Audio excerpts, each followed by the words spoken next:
The road to MotoGP and the official partner series to the BSB. Cool FAB-Racing.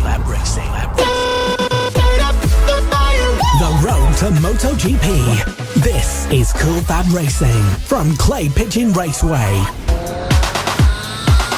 Hello, good morning and welcome to Sunday here for round 2 of the 2018 Cool FAB-Racing British Mini Bikes Championship live from Clay Pigeon. A fantastic day of qualifying and racing yesterday on Saturday, and if you unfortunately missed that, then please do go back onto the Cool FAB-Racing social media and website, as well as on motorsport.radio to catch up. But we are live with 2 sets of races 2 and 3 today for our fantastic championships here, including the LC40 Elites, the Junior LC40 Elites, which will kick off the day's action of racing in just a few moments' time. The Pit Bike 140 and Moto teams will be second out, ahead of the Mini GP70s, the Extreme 200s, the AC40 Pros, followed by the AC40 Rookies. Then it will be the Mini F1 sidecars for their second race of the weekend, ahead of the Mini GP50s and the Senior Mini Motos, which will take us to lunch, which is due to be at about 1:15. And then we will come back at 2 o'clock live on air to do it all again for the Junior LC40 Elites third and final race of the weekend, ahead of the Pit Bike 140 and Moto teams at 2:15. At 2:30 it is the Mini GP70s, the Extreme 200s at 2:45. At 3 o'clock dead it will be the AC40 Pros, 3:15 for the AC40 Rookies, 3:30 for the Mini F1 sidecars, then 3:45 for the Mini GP50s, and at 4 o'clock the Senior Mini Motos, so we could be finished by as early as 4:20. Well, we are bringing you exclusively live coverage of the 2018 series. My name's Dan Marr. Alongside me for this weekend and the entirety of the championship, it is Kiko Giles, and we had some fantastic racing yesterday. Kiko, how did you find it for the first time ever that Cool FAB has visited Clay Pigeon? I think we quickly established, Dan, that this circuit has so much to offer all classes of all sizes of bikes. The smaller bikes obviously love all the twisty bits. The higher speed bikes, for the adults, they obviously like the straights, and this circuit is perfect. It's got a perfect working dynamic that suits all kinds of bikes and all kinds of riders too, and that showed in the closeness of all the racing at the front and throughout the field.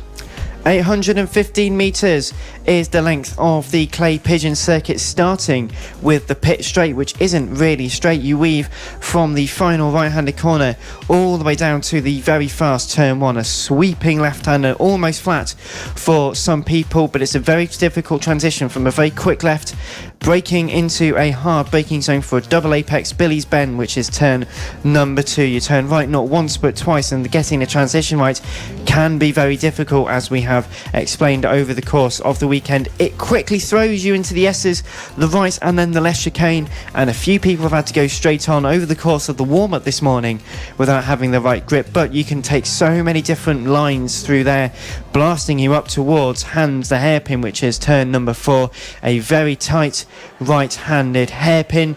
A little bit of a straight then leads you into the left-handed hairpin, the horseshoe, much wider, and again you can take a few different lines through there, pretty much a double apexed left-handed hairpin.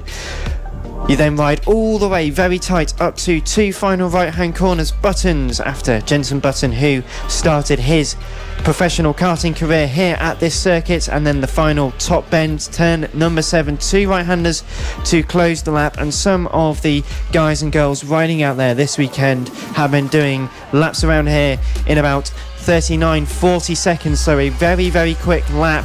Plenty of time to get action in, plenty of laps for everyone to enjoy. The Senior Mini Motos, you'll be able to hear in the background the final warm-up session of the morning. And, well, we will first see the Junior LC40 Elites, where we had a bit of a non-surprise, really, with Casey O'Gorman taking the victory ahead of Bailey Stewart Campbell and Emmanuel Brunson. And Casey O'Gorman has been dominant here this weekend so far. So often we seem to see him in that position as a leader. He leads very, very well, but he was being reeled in a few classes yesterday, so it'll be very interesting to see how he responds to the pressure that the likes of Thomas Gomez are able to put on him yesterday. So the LC40 Elites will be the first of the racers out there later. The Pit Bike 140 and Moto teams will then follow. Some more junior action in the form of the Mini GP70s. Always doesn't fail to provide fantastically close racing, and if you're tuned in live currently, please let us know who you're following, who you want us to give your shout outs and support to, and what you are expecting from both sets of today's racing on the Cool Fab Racing Facebook, Twitter, all the social media profiles, as well as over on motorsport.radio. So please do just drop in your comments, who you're looking forward to talking to, who you're looking forward to hear, what races, what riders you are looking out to support over the course of the day.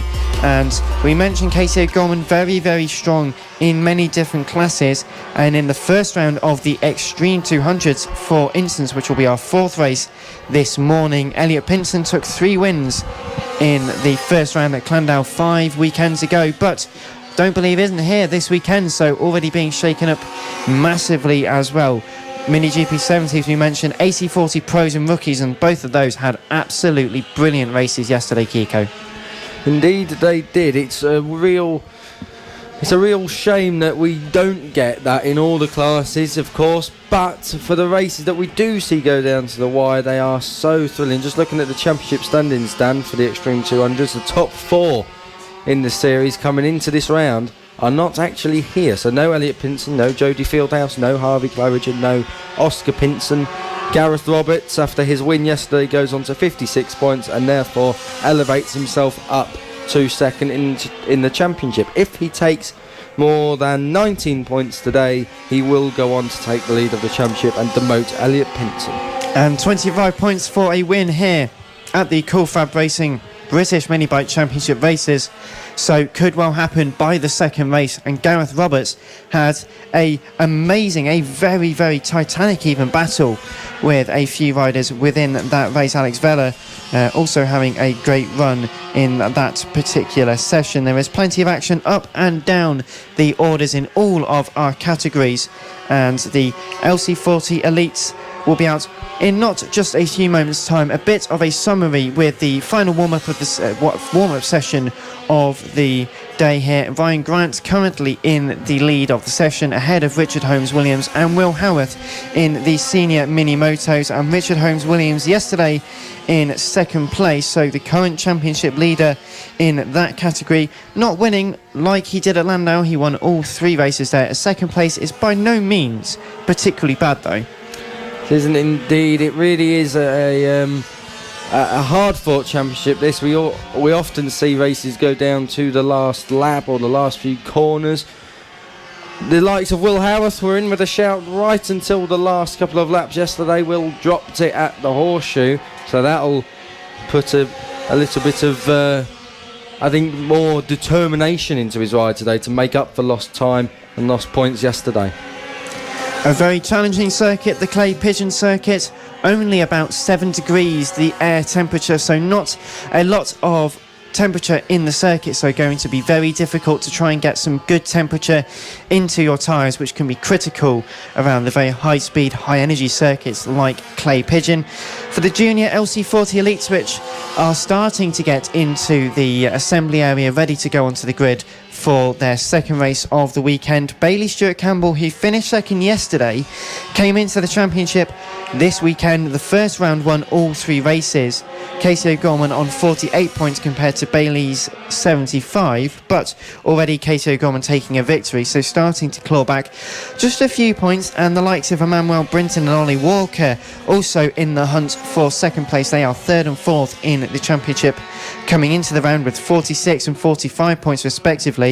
And Ollie Walker, very consistent so far. First round was in 3rd, 4th place in the second race, 3rd place again in the 3rd race, 4th place in the first round, so I'm expecting he's going to finish 3rd in today's second race, or this weekend's second race. He could well be in with a shout, although at the top of that championship, as we say, Bailey Stewart Campbell and Casey O'Gorman are kind of pulling away a little bit. Emmanuel Brinton's podium yesterday at Junior LC40s meant that he's still in it. No one's really out of it at this stage, but 95 points. Bailey Stewart-Campbell leads from Casey O'Gorman, Emmanuel Brinton and Ollie Walker. The top four covered by 37 points after 4 races of the 2018 Cool Fab British Mini Bike Championship.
This is just a quick announcement to the paddock, a paddock announcement. If anyone has lost an slightly older Nokia phone, that is a slightly older, thicker Nokia phone, then please see Roger downstairs in race control. He has found your old Nokia phone, so please do go and collect it. And we're getting ready for the first race of the day, the second race for the Junior LC40 Elites.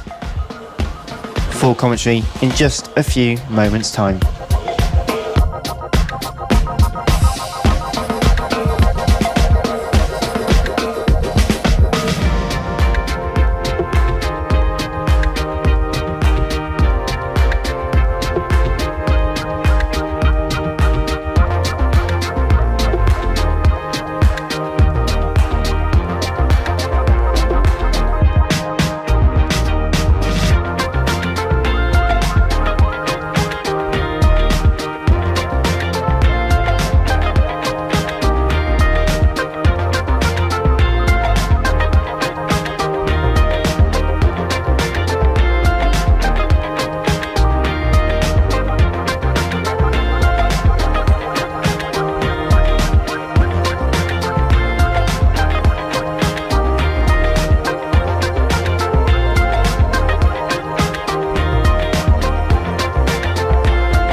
Is the 2018 Cool FAB-Racing British Mini Bikes Championship, live from Clay Pigeon.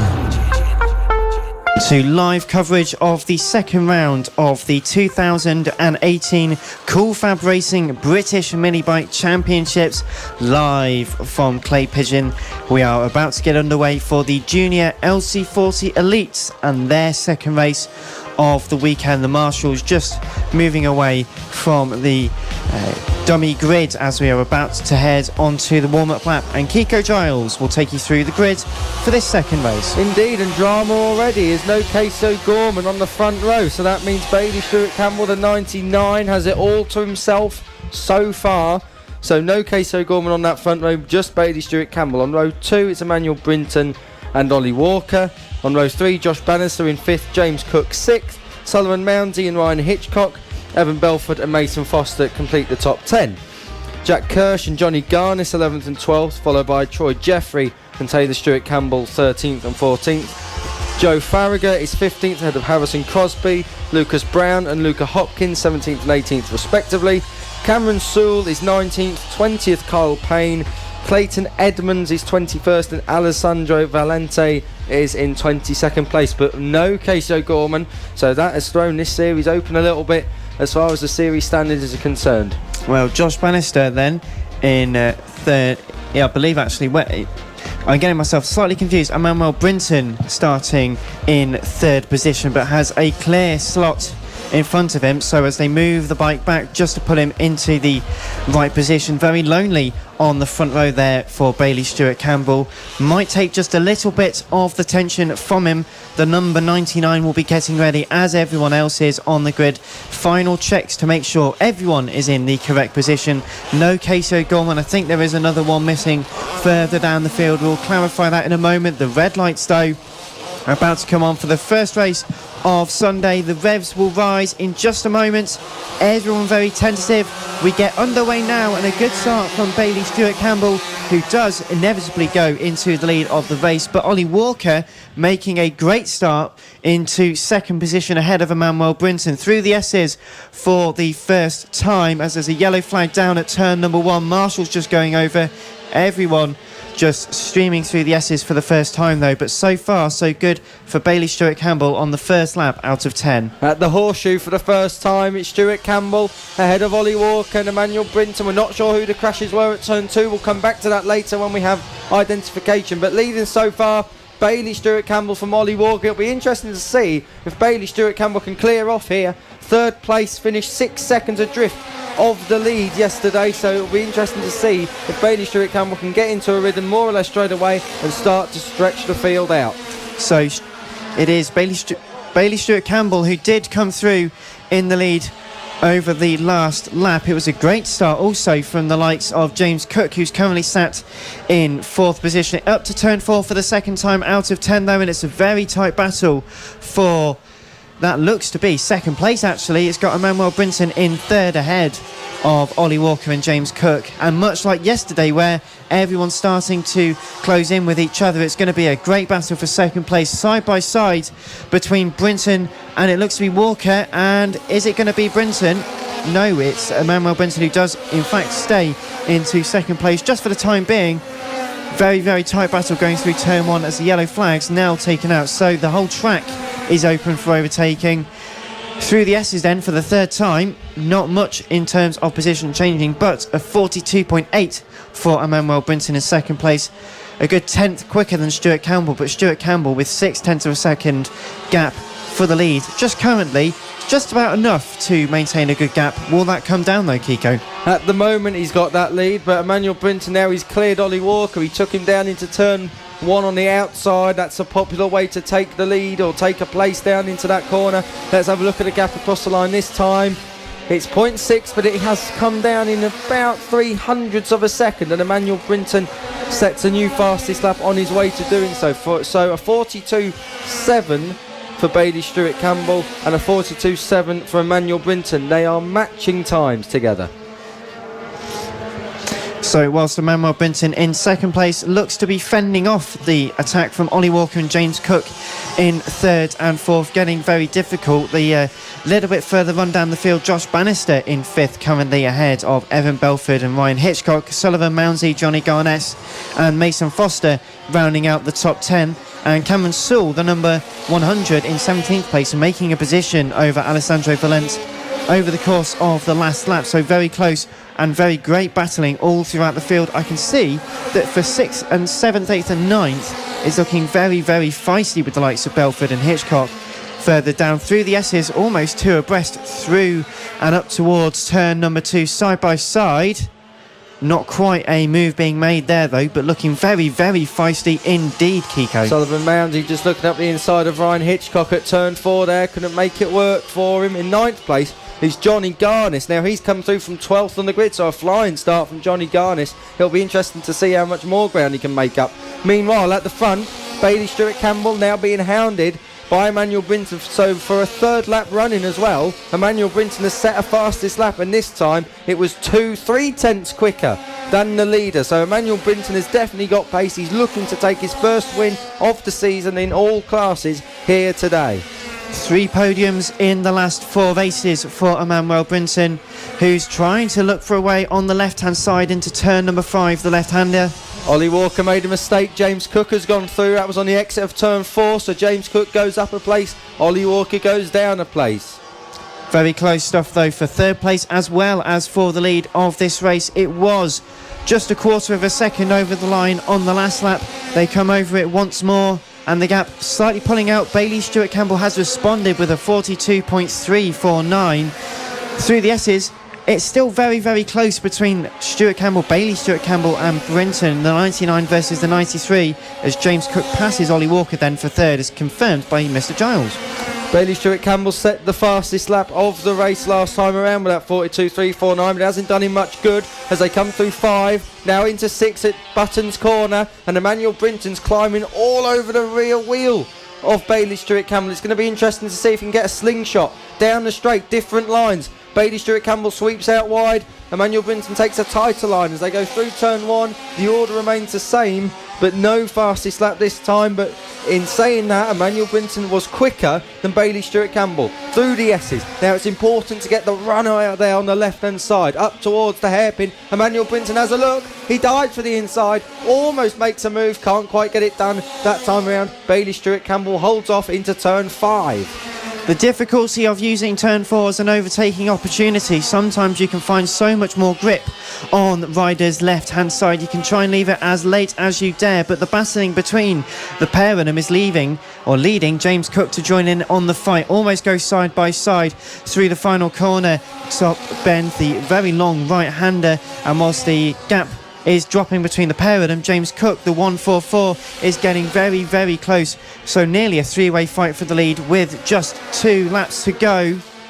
2 laps to go indeed, and that means there's time running out for Emmanuel Brinton to make his move. I have no doubt that he has got good pace, and he's got good enough pace to make a clean move. It's all about whether he can put himself in a position to do so. They're through 5 again. This is where Brinton seems to be quick. He takes a wider line into turn 6 of Buttons to get a better run out into the top bend. Turn 7, the final corner on this track.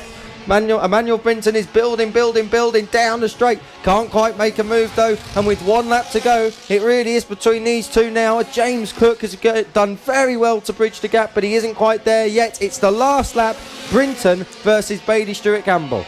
And Brinton goes a little bit deep through the S's, using a much wider line, trying to generate a bit of understeer to try and get a move up the inside, almost side by side.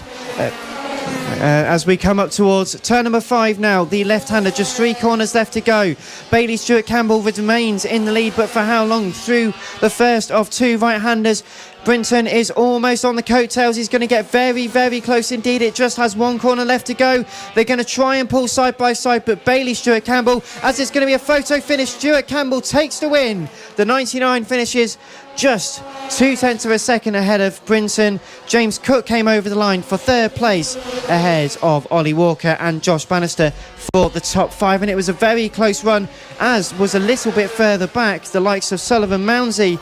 Evan Belford came home in 6th ahead of Sullivan Mounsey and Ryan Hitchcock, with Johnny Garness and Mason Foster being the top 10. Troy Jeffrey will come home in 11th ahead of Harrison Crosby and Joe Farragher for 12th and 13th. Cameron Sewell just nips 14th place ahead of Kyle Payne.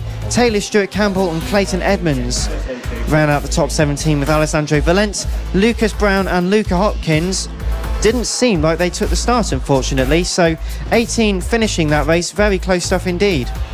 It was very, very close towards the end. We said that Emmanuel Brinton had the pace to try and make the move, but it's all about putting yourself in a position to do so, which he was unable to do. Bailey Stewart Campbell, another win. And we look forward to more fantastic races. That was just the first of the second round of races this morning / this afternoon.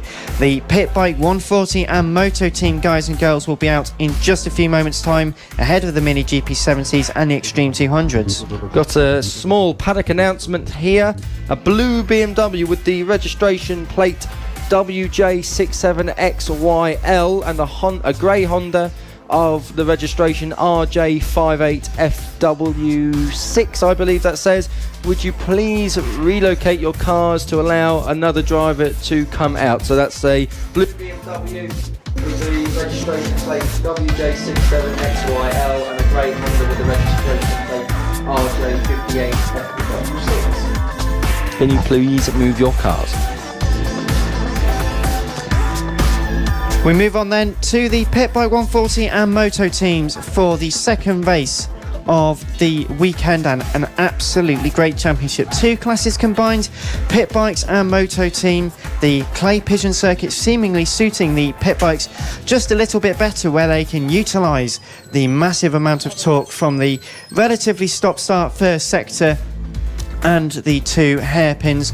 The final parts of this circuit and the very long runs can allow the Moto team bikes to try and progress just slightly, but it's going to be a very close battle nonetheless. We've got fantastic action from the Mini GP70s to follow though, with the Extreme 200s, the AC40 Pros and then the AC40 Rookies coming out at about 12 o'clock and 12:15. The Mini F1 Sidecars at 12:30 ahead of the Mini GP50s and the Senior Mini Motos. We hope you enjoyed listening to our live coverage on Facebook, on Twitter and all your social media platforms, as well as the Cool Fab Racing websites and motorsport.radio. Please keep leaving your comments and let us know who you're supporting, who you're expecting to go well, what you thought of the races over the course of the day. We love hearing your feedback, and we will try to read out some of your comments in just a short while as the Pit Bike 140s and Moto teams line up on the dummy grid. We'll be heading to the warm-up lap in just a few moments time, but a very big grid here this weekend, Kiko. I believe 26. How are they going to line up? They're going to line up in this order. So Ryan Tyres on pole ahead of Ben Bailey. Now that was a thrilling battle yesterday that went all the way from lights out to the checkered flag. Simon Gates heads Jamie King on the second row. Richard Holmes Williams fifth ahead of Ben Pascoe. John Ansell, who had a crash this morning, is ahead of Ian Jackson on row 4. Sam Clowes 9th, Simon Clowes 10th, Ryan Gaines 11th, Darren Anderson 12th, Will Howarth 13th, Brandon Perrell 14th, row 8. Fraser Kinnaird in 15th and Sean Whittaker 16th, Blake Ansell and Jason Pugh, John Pettit, Ben O'Keefe, Mark Pollock, Alistair Kinnaird, Gary O'Keefe, Vince Bailey, Harrison O'Keefe and Neil Kinnaird. That's your 26 runners taking up 13 rows for race 2 of the PB140s and Motor Team race. Of course, this is a fascinating one, as two races in one, so to speak, as a joke between Ryan Tyres and Ben Bailey as they head towards the line. Who's this one going to be? It went to Ryan Tyres on the last lap yesterday. Ben Bailey will want to take revenge. A little bit of banter going on the grid between Ryan Tyres and Ben Bailey, just shaking their legs at each other, just having a bit of fun, which is what ultimately we come racing here in the Cool Fab Racing British Mini Bike Championships for. And as Kiko alluded to, a titanic battle between Tyres and Bailey. Make any combination of joke you want. The red lights are coming on now, getting ready for the start.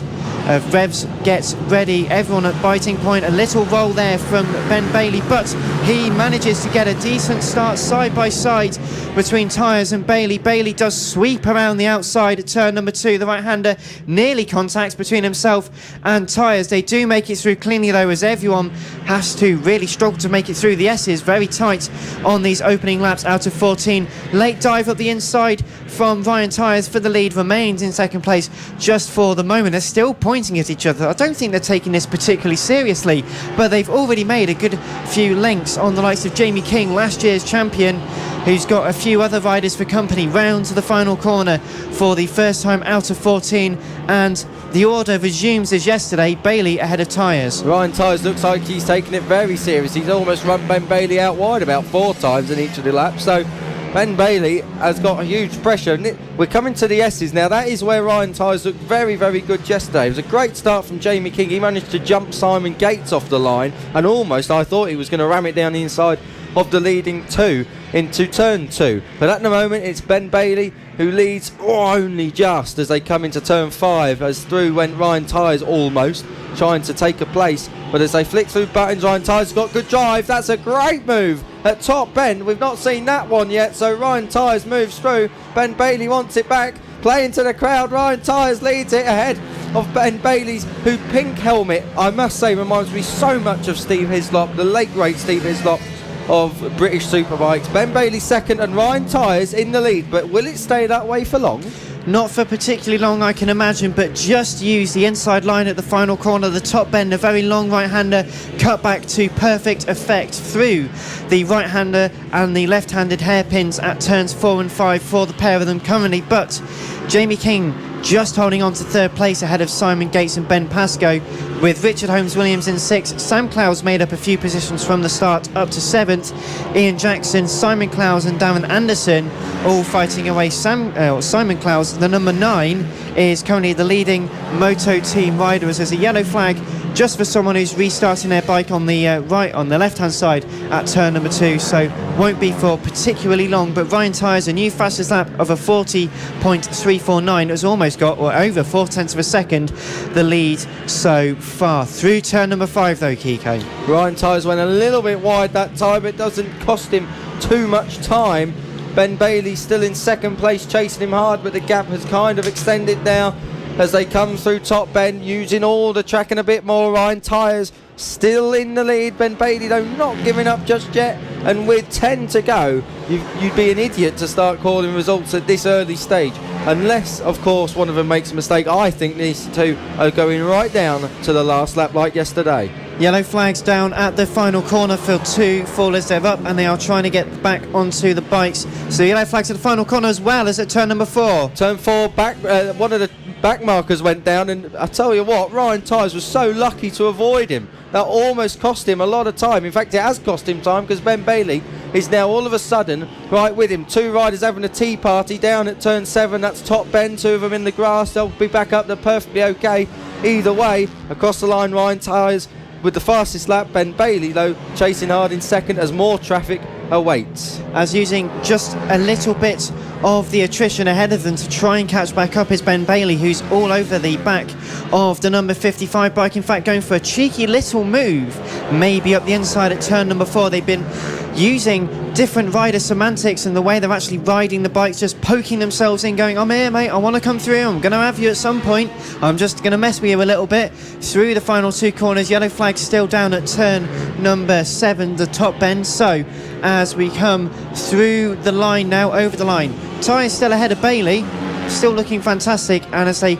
really weave their way through the opening complex of the course, they're just using a few other people within the race to try and make some great momentum, as Tyres struggling a little bit more than Bailey to make the way through. Currently side by side up towards turn number 2. Bailey on the outside line, doesn't ultimately work though. Ryan Tyres giving Ben Bailey the thumbs up there as they went past Fraser Kinnaird, whose eyes would have been on springs at that point as they went side by side around him. Through turn 6, that's Buttons. Now this is where Ben Bailey seems to me that he just doesn't have the pace of Ryan Tyres, and that's crucial, because if it does come down to that last lap, last scrap kind of theme that we had last race time yesterday, then that will be crucial. If Ryan Tyres is ahead, then it may just cost Ben Bailey any chance of a victory. As they come through the S's, it's still Tyres from Bailey. Simon Gates ahead of Jamie King now in 3rd and 4th. Halfway through this race, 7 laps left to go, and a little bit further behind, Richard Holmes-Williams, as mentioned, in 5th place. Ben Pascoe, Simon Clowes, Will Howarth, Darren Anderson and John Petit in 10th place, ahead of Brandon Perrill and Jason Pugh, ahead of Ryan Gaines and Sean Whittaker, Mark Pollitt and Blake Ansell, followed by Fraser Kinnaird and Alistair Kinnaird, who've just had an overtake on each other. Fraser moving up to 17th, Gary O'Keefe in 19th, ahead of Vince Bailey, Ben O'Keefe and Harrison O'Keefe. So there's a few O'Keefes in this session. Like I said yesterday, family fortunes I think we have here. Ryan Tyres still leads. Ben Bailey had to make a big move around the outside of that was Blake Ansell, I believe, at turn 1, who was being lapped. So big lunge there from Ben Bailey, made it work though as they come up to more traffic now. Let's see which one will make it through first. Ryan Tyres has got a little bit of a problem there, puts his hand up to say, get out of my way, I'm coming through. Ben Bailey's right on the back of him. Might be a hand signal from Bailey on the leader here, Ryan Tyres, if that happens again. Across the line, Ryan Tyres, what's the lap times? A 40.6 and a 40.5 for Ben Bailey, so Bailey's right with him, and with 5 to go, this race is far from over. It is far from over. Fantastic racing from the Pit Bike 140 and Moto Team riders, really enjoying the conditions, and the sun starting to come out to hopefully warm up the track and the wind just a little. But Ben Bailey really, just there's a tenth in it between the pair of them. They get very close and then drop off a little bit, but this is where different riding styles really come into play. Some very, very quick, like Ryan Tyres doesn't seem to have the ultimate pace through the very quick sweeping turns, but he can just really get the bike slung out of the slow speed corners, such as turn number 2, where the pair of them are riding through now. They've got a couple of the Moto Team riders ahead of them, so as they make their way through the S's, they're going to have to start thinking very seriously about how they're going to make a battle for the lead work. Further down, Blake Ansell in 15th place, just managing to get ahead of Mark Pollitt, so the 2:13 ahead of 65 as Simon Clowes making further progress in this race to 1:33, now up into the top 5. Ryan Tyres has started to break Ben Bailey, but he's caught in traffic now, and this is what we see so often in Cool Fab. The traffic can be pivotal in someone's races, as Ben Bailey now has, he gets around it just about fine at turn 1. Now then, they come through turn 2, they're at the S's. It's Shenanigan City as they go through there. Ryan Tyres has got caught up. He has to use all the curb looks across to say, get out of my way. And Ben Bailey now has been caught. So it's playing a huge part here. It's deciding this battle. Brandon Perrell now about to be lapped as they come through. Ryan Tyres takes a sweeping line, gets him on the inside at Button, so that'll work. And now that big gaggle of traffic has been cleared really by Ryan Tyres. It's only Ben Bailey now to get through, and that will resume the battle. So 2 laps left to go in the second Pit Bike 140 and Moto Team race of the weekend, and they're still just having to find every single inch of space available to them. They nearly got together at the S's even just a short moment ago. They're getting closer. Ben Bailey is pushing on as hard as he can to really try and gain the momentum. A lap and a half though, he's taking out a short bit here, there, everywhere, finding just enough pace on the bike and in the tyres to try and claw back any form of lead. They do have a few other people within the race with 1 lap left to go ahead of them. 1 lap left to go, and this is of course the last lap they're starting, and there is 4 pieces of traffic they have to work through, and they're catching them right at the wrong point. They're at the S's now. This could be Ben Bailey's dream coming true here to try and get a run out of there.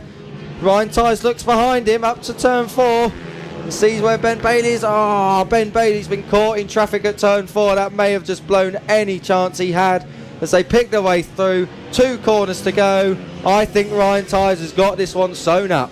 More or less got it sewn up through the final corner for the final time, and there's a good 3 or 4 bike lengths as Ryan Tyres will be elated to take a great result and a win in this race, the second race of the weekend for the Pit Bike 140 and Moto Teams ahead of Ben Bailey. They had such a great lead. We're still waiting for Simon Gates, who is due to come over in 3rd place, to come over the line.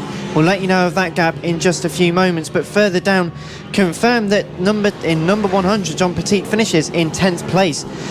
18.893 seconds behind was Simon Gates from the race leaders. He was in 3rd place, would you believe? The 76 of Jamie King, the champion from last year, in 4th ahead of Simon Clowes. A great 5th on the Moto Team bike, bringing Will Howarth with him for 6th place. 7th was Ben Pascoe ahead of Richard Holmes Williams. Darren Anderson will come home in 9th and just comes over the line ahead of John Petit and Brandon Perrell. Jason Pugh and Ryan Gaines 12th and 13th ahead of Sean Whittaker, Blake Ansell and Mark Pollitt. The Canads of Fraser and Alistair are in that order for 17th and 18th ahead of Vince Bailey, and then 3 O'Keefes. It's Gary, Ben and then Harrison 20th, 21st and 22nd. They will be back out at 2:15 this afternoon for their final race of the weekend, but the Pit Bike 140 and Moto Team riders never failed to disappoint. A great race, so 2 great results from Ryan Tyres and Ben Bailey. Do you think that will be the same come race 3, Kiko? I think it'll be the same 2 out front. I don't know if it'll finish in that order though. Ben Bailey, who was struggling to pull wheelies on that last lap, I know it's on a cool down lap, but we'll skirt around that particular issue. I think those 2 will be in a class of their own. They've been in a class of their own all weekend so far. Simon Gates finished 18.8 seconds back, so I very much doubt that 18.8 seconds will be the same gap in the next race, but I don't think they'll be challenging at the leading two either.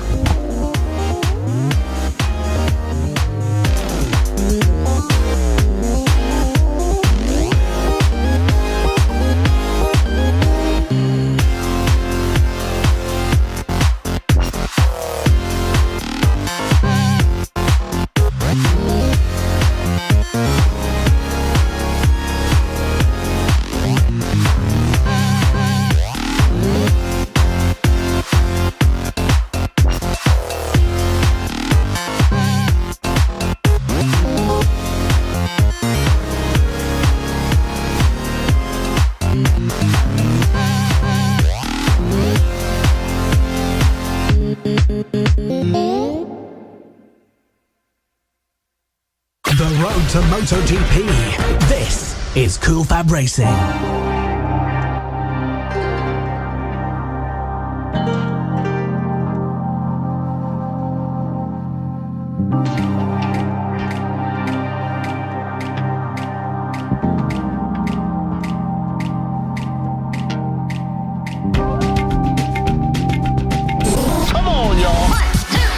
This is the 2018 Cool Fab Racing British Mini Bikes Championship, live from Clay Pigeon. So we move on to the Mini GP70s for their second race of the weekend, and so far 4 straight wins for Casey O'Gorman and 4 straight second places for Evan Belford in the championship might look set to continue, but it will be even more exciting and frantic racing here at Clay Pigeon. Kiko Giles with the grid. Well, Casey O'Gorman's alarm clock has worked this time. He's on the grid. He takes the pole position ahead of Evan Belford. That's your front row. Bailey Stewart Campbell and Callum Beach occupy row 2. Sean Abel 5th. Owen Mellor is 6th. 7th is Finn Smart. 8th Saffron Watley. 9th Rossi Banham and 10th Corey Stainer. Holly Harris is 11th and just outside the top 10 with Jaden Toomer 12th. Elliot Crosby 13th, Taylor Lawrence 14th, Jack Kirsch, Carter Brown and Chris Johnson complete the field as Bailey Stewart Campbell in 3rd place, Evan Belford 2nd and Casey O'Gorman roll up to take their slots on the grid. Will we see a repeat of yesterday? It's the Casey O'Gorman and Evan Belford show so far. 7 and 52 share the front row of the grid. The marshals point towards the light. We will have the red light on in just a moment, getting ready for the race start. Revs rise, and a good start from Casey O'Gorman, and a little bit of a leap up, but does manage to secure the lead going into turn 1 for the first time. Turn number 2 and turn number 3, the S's, and Evan Belford has managed to follow. Sean Abel got capitalised really on a poor start from a couple of others to make it into 3rd place, but a good move further up the field for 3rd place, so Sean Abel to pose for 4th just for a moment or two, you would expect. Through turn 5, the left-hander though, for the first time out of 14 though. Callum Beach is the rider in 4th and Sean Abel is 5th. Corey Stainer came through from 10th on the grid and he's up into 6th. He almost made contact with Sean Abel actually at turn 1. Down across the line, and the number 7 of Casey O'Gorman leads the 52 of Evan Belford into turn 2. Bailey Stewart Campbell is in 3rd place as they all nip through into the S's. Casey O'Gorman ahead of Evan Belford. How long will it stay like that? It's going to be an extremely competitive race session as ever, but already the 2 leaders have managed to make just a bit of a gap between themselves and the rest of the field. Evan Belford going through turn 4 for the second time used an extremely tight line through the right-hander, staying as far right for the exit as possible, maybe going to help with some of the traction, but when you're fighting someone like Casey O'Gorman, you really have to find every single piece of grip to try and keep up, let alone try and make a move. But Evan Belford has always looked very strong in the Mini GP70s and looks set to continue streaming their way through the S's. 3rd place does look a little lonely, but the battle for 4th, Sean Abel as mentioned in 5th place currently, looking extremely tight and trying to make up just a little bit of room. There's battles of plenty even further down for about 6th and 7th, Kiko. Finn Smart has got into 6th. Oh, Bailey Stewart Campbell has pulled off. So Bailey Stewart Campbell has pulled off at turn number 5. Smashes his tank. Why did you do that to me, he says. So the bike has broken and that hands Finn Smart into the top 5 positions. As looking on the inside, that was Saffron Watley trying to get through on Corey Stainer at the last turn. Either way, at the front, Casey O'Gorman has got a rhythm going now, and he is starting to pull clear of the 52 of Evan Belford. Pulled a good few tenths already on Evan Belford through turn number 5, where Bailey Stewart Campbell's bike just conked out on the left hand side. The marshals moving it to a safe position, but a fantastic battle with Sean Abel. Again, looking very, very racy indeed. The 127 of Callum Beach in the head of that for 4th place so far. Side by side almost through the final right-handed corner, and Callum Beach has just got a bike length which is obviously enough to keep a position, but maybe not too good, as we've got a yellow flag down at turn number 2 as well. The marshals just picking up the bike, the rider getting up and looking a little bit upset by the fall, but always fine and walking. So as we continue on with this race, Casey O'Gorman the leader. Casey O'Gorman, the leader from Evan Belford. The gap is extending lap on lap. Last time around, Casey O'Gorman did a 39.229. Now that is a very fast lap around here. It's only the leading two of O'Gorman and Belford who are lapping in the 39s. Will we see a 38 today at any point? Casey O'Gorman crosses the line. Is it another fastest lap? No, not this time. In fact, times dropped away across all riders really on that last lap just gone. Well, the temperatures remaining relatively consistent from the last few days, staying in around 7-8 degrees, the weather itself. But Casey O'Gorman 1.4 seconds to the good ahead of Evan Belford and Callum Beach. Callum Beach just doing enough so far to keep the attacking Sean Abel as far away as possible. However, there's a great battle going on for 6th place with Corey Stainer, who looks like a bit of a cork in the bottle, side by side for 7th place. I believe Saffron Watley getting involved in that battle so far. Through turn number 7, and a very, very late move by Rossi Bannon to try to drive all the way around the outside the right-hand line for the left-hander at turn number 5, making yet another position. Fantastic progress from Rossi Bannon. 2 places made for Rossi Bannon in the space of 3 corners. He moves up ahead now of Corey Stainer and Saffron Watley, so he is making great progress, living up to his first name, of course. There's no pressure there. Casey O'Gorman is starting to catch the traffic as he comes through Buttons and down towards Top Bend. I don't think it's going to play too much a part in this race. Evan Belford's just a bit too far back to really make any gains on that. Casey O'Gorman across the line. 39.882 for him and a 40-second 0.28 lap for Belford. So the gap is just getting bigger and bigger as laps tick by. Halfway through this race, Casey O'Gorman leads the second Mini GP70 race of the weekend ahead of Evan Belford and Sean Abel, who has just managed to get ahead of Callum Beach for 3:30 past the 127. Finn Smart is in 5th ahead of a fantastic battle for Rossi Bannon and Corey Stainer, as well as Saffron Watley and Holly Harris. Jack Kirch has just made a pass, the 96 getting past the 92 of Elliot Crosby, with Jaden Toomer, Taylor Lawrence and Chris Johnson ahead of Carter Brown and the aforementioned Bailey Stewart Campbell. Evan Belford closed the gap last time around to 1.4 seconds. He closed it by 1.4. Now, we did see yesterday in some races that Casey O'Gorman was not able to pull clear, or he was, but not by the end of the race. Thomas Gomez was the rider catching him. We'll come to that race later on when it kicks off. So Casey O'Gorman just being reeled in. Maybe it was a mistake last time around from the number 7. But Evan Belford closing in as they sweep through Button's turn. And if you double 7, you get 14, and that's the number of Finn Smart in 5th place, but not for much longer, because Rossi Bannon has been closing up to the tune of about a second a lap. They're already side by side going through the left-hander at turn number 5, using a little bit of a deeper line is Finn Smart. They're about to go side by side, but for now Rossi Bannon has just got to wait and see. Saffron Watley got ahead of Corey Stainer that time around, and I think the next one up for Corey Stainer is Holly Harris. So great racing pedigree for that family as well. But as they come across the line, Saffron Watley ahead of Corey Stainer, Holly Harris just in behind.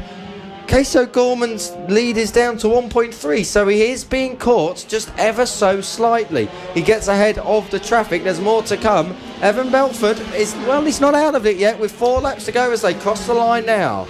4 laps to go, not long left. Rossi Bannon again having a very cheeky look up the inside, the left-hand side of the circuit at turn number 5, and Rossi really is making some great strides into the battle for 5th place with Finn Smart so far. 2 very brightly sort of yellow and red colours for the 14 and the 13 respectively. It's like a fire engine, that number 13, I must say, of Rossi Bannon. It's the only Rossi that's gone well in red, I must say. Through Button's corner then, yeah, Evan Belford's been completely held up here. He cannot get through. Doesn't matter really though, because Queso Gorman himself is trying to work his way through the traffic as they come down the straight now. Queso Gorman on the outside of the 106, that's Jaden Toomer. And O'Gorman negotiates it all successfully. The gap is up to 2.4 that time round, so traffic obviously stretching that gap a little bit too much. Rossi Bannon went for a definite move. They were side by side on the exit of turn 5 once again, although had to back out of it slightly. They almost made contacts, but sensibly holds off for just a second and will continue to fight for that. Only 3 laps left to go in this one, and Casey O'Gorman, a great nickname there, as Kiko put, the negotiator, manages to weave his way through the traffic absolutely perfectly. And now Evan Belford, who is just having a few look around the outside of some of the other people within this race as well. The gap will have extended between the pair, between the 7 and the 52. Already though, a mighty gap for the lead of the race. It's still not decided for third place though between Abel and Beach. Abel still in third, but Callum Beach really does want to make 4th place, and now is the opportune moment through the S's, wheeling one way and then the other, trying to look at the right hand side, switches back to the left. Sean Abel has got both lines covered at turn 4. Sean Abel won't want to do what he did yesterday, that's crash out towards the end of the race. He got a podium at Llandau. He will want to repeat that feat here today if he can. He's got that sewn up so far, but Callum Beach I don't think is going to be done with just yet, as Casey O'Gorman comes across the line to start his final lap ahead of Evan Belford by 3.5 seconds, as Rossi Banham has a look at turn 5, tries to get through it. Finn Smart can't quite get it done. Casey O'Gorman heads up to turn 4, the hairpin ahead of Evan Belford, and I think that too, in that order, is how it's going to stay. Touch words, because you say these things and all of a sudden it can change once again. But with just a handful of corners, 2 right-handers left to go, and Casey O'Gorman is about to make another move. It's going to be side by side a bit further back with Sean Abel and the like as well, but Casey O'Gorman comes over the line to take a fantastic victory ahead of Evan Belford. But the fight for third place is still on. They're going to be side by side. Sean Abel, is he going to be able to defend? But Callum it is Beach. not. It's Callum Beach who takes third place ahead in the end, weaving their way through the traffic. There's also a fantastic 2-corner battle left between Finn Smart and Rossi Banham for 5th and 6th. He's almost on the coattails, is Rossi. He's going to have to stay in the slipstream, but it isn't going to work. And Finn Smart, great exit off top bend to take 5th place ahead of Rossi Banham, 14 ahead of 13. Saffron Watley finished in 7th ahead of Holly Harris and Corey Stainer. Jaden Toomer came home 10th ahead of Jack Kirch. We've got Finn Smart down at turn 2. We don't know what's quite happened there. Ryder is up and okay, but he's crashed on the slowing down. I was just about to sing Finn Smart's praises as well. He's not yet finished outside of the top 10, and that is his first top 5 of the year. So Finn Smart then down and up and okay at turn 2, but never mind. The podium, O'Gorman, Belford and Beach. Well, Sean Abel just being mugged again.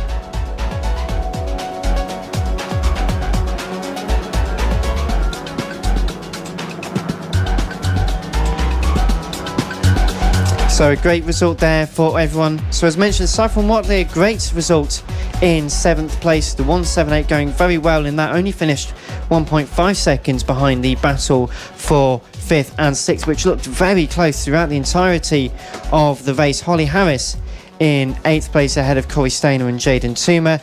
Jack Kirch was 11th ahead of Elliot Crosby and Taylor Lawrence, with Chris Johnson, Carter Brown and then Bailey Stewart Campbell rounding out the 16-strong field. And we will see the Mini GP70s back out at 2:30 for their final fantastic race of the weekend. We now, though, go onto the Extreme 200s, a renamed Pit Bike Open class, and will be, as ever, a great spectacle. As mentioned, the top 4 in that category not actually here this weekend, so we saw Gareth Roberts have a fantastic battle in this with Alex Vella. The order, though, in the grid, well, Kiko Giles is the man with the plan. Max Cook is on pole position, as although he came out very late yesterday, so it'll be interesting to see if he will make the start today, which he does. He rolls up now. He's got to go back a bit though, because as we have seen so many times throughout this weekend, we start the grid from row 2 backwards, so row 1 is effectively on row 2 on the grid. So it is Max Cook ahead of Gareth Roberts on row 2. In third place is Will Howarth ahead of Alex Vella. The 101 of Louis Rendell is fifth ahead of Josh Ingram, who hasn't taken his place yet. The 147. Elliot Dufton ahead of Brandon Payne, that's on row 4 with Brandon Perrell and Craig Walker rounding out the top 10. Jamie King starts 11th. 12th is Ian Jackson, Callum Beach, Ben Pascoe, Ryan Gaines is your starting order. There is no Josh Darter, he had a crash over the weekend and he is absent from proceedings today. Which is a shame for Joss, but for the rest of the Extreme 200 field, it did look as if Max Cook was going to start at the back of the grid. We mentioned, and you mentioned it, that happened yesterday. Well, he did. Had a bit of a struggle in the race, though. I don't think he finished very far up the order, so we will wait to see. But the British Talent Cup rider always performs very well at Cool Fab, which is part of the fantastic association with being on the road to MotoGP and an official partner series to the BSB.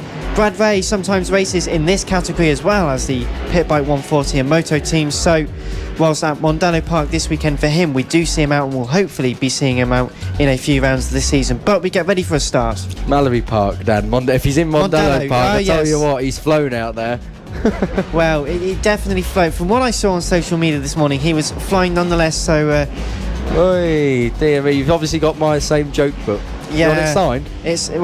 It's mostly broken by now. You've used it a bit much. That's it. We get ready then for the second Extreme 200 race of the weekend. Who is going to get the best start from the front row? Will it be Gareth Roberts as they get underway now? The 2-1-2 struggling, but Alex Vella from the second row makes it up almost into the lead. Was definitely in second place. Gets a bit of understeer though. Drops back to third. Drops back all the way back down to 6th or 7th by the time they make their way through the S's for the second time. Although Gareth Roberts, who was effectively on pole position, did manage to struggle off the front row of the grid. Initial traction is a big wiggle out of turn number 4, just putting on the power a smidge too early. Did recover it though, so great mastery of riding, but you don't want to be doing that in a race of 14 lap length. Gareth Roberts will be off to the Russia World Cup with saves like that. Was incredible coming out of turn 4. Gareth Roberts then saves it and holds second, but he is not going to be able to get through on Max Cook just yet. Max Cook leads ahead of Gareth Roberts. Will Howarth third under a big load of pressure from Brandon Payne, and in 5th place it's Elliot Dufton. Alex Vella has dropped to 6th after he got pushed out a bit wide at turn 2. And unlike yesterday, is already being hounded by a couple of riders behind. Through turns 4 and 5 they go for the second time out of 14, and Max Cook did all he needed to do and got a great start and really leaning on the bike to try and drag a bit of extra performance, but it's been rewarded with a few extra bike lengths. The gap could be even 7 or 8 tenths of a second at least over the line for the second time. So the 30 doing what he needs to do. Gareth Roberts chasing, but Will Howarth and Brandon Payne in battle for third place so far, trying to make it a battle for second place. Side by side, a little bit further back as well for Brandon Perrell, trying to go at the inside of Louis Rendell. And does so. So great move on the right hand side at turn number 2. Brandon Perrell, we always say it, will come through the pack on race day. He's a proper racer, is Brandon Perrell, and make that, he is 7th now. Started 9th, so up to 7th he's made. The places next up for him, Alex Vella. Lap times though not really in Brandon Perrell's favour at the moment. He's got half a second a lap to go before he catches up to the back of Vella. But across the line, Max Cook with the fastest lap of the race, a 39.574. Gareth Roberts a 40.5. So I think that says it all. Max Cook cruising away at the front. 2.5 seconds the gap from the two leaders of Cook and Roberts. Will Howarth and Brandon Payne 3rd and 4th, having a ding-dong battle through turn number 4 and 5. The all-black number 96 machine of Howarth being hounded by the Payne, the red and grey bike, red on the front and black and sort of grey on the rear, fighting tooth and nail. And Brandon is trying to look every which way through the final corner, gets great runs out of the final couple of corners, but down the straights Will Howarth just seems to have the edge, weaving their way through turn number 2 and really leaning on the bikes to try and get them turned in. And so far Brandon Payne the way that the bike's being ridden, the way that he's actually sort of moving with his body language is really suggesting, as he goes for a late move up the inside at turn 4, that he is desperate and determined to get past. Further down the field though, the 127 Craig Walker moves up into 8th place ahead of Louis Rendell, so dropping a few other positions.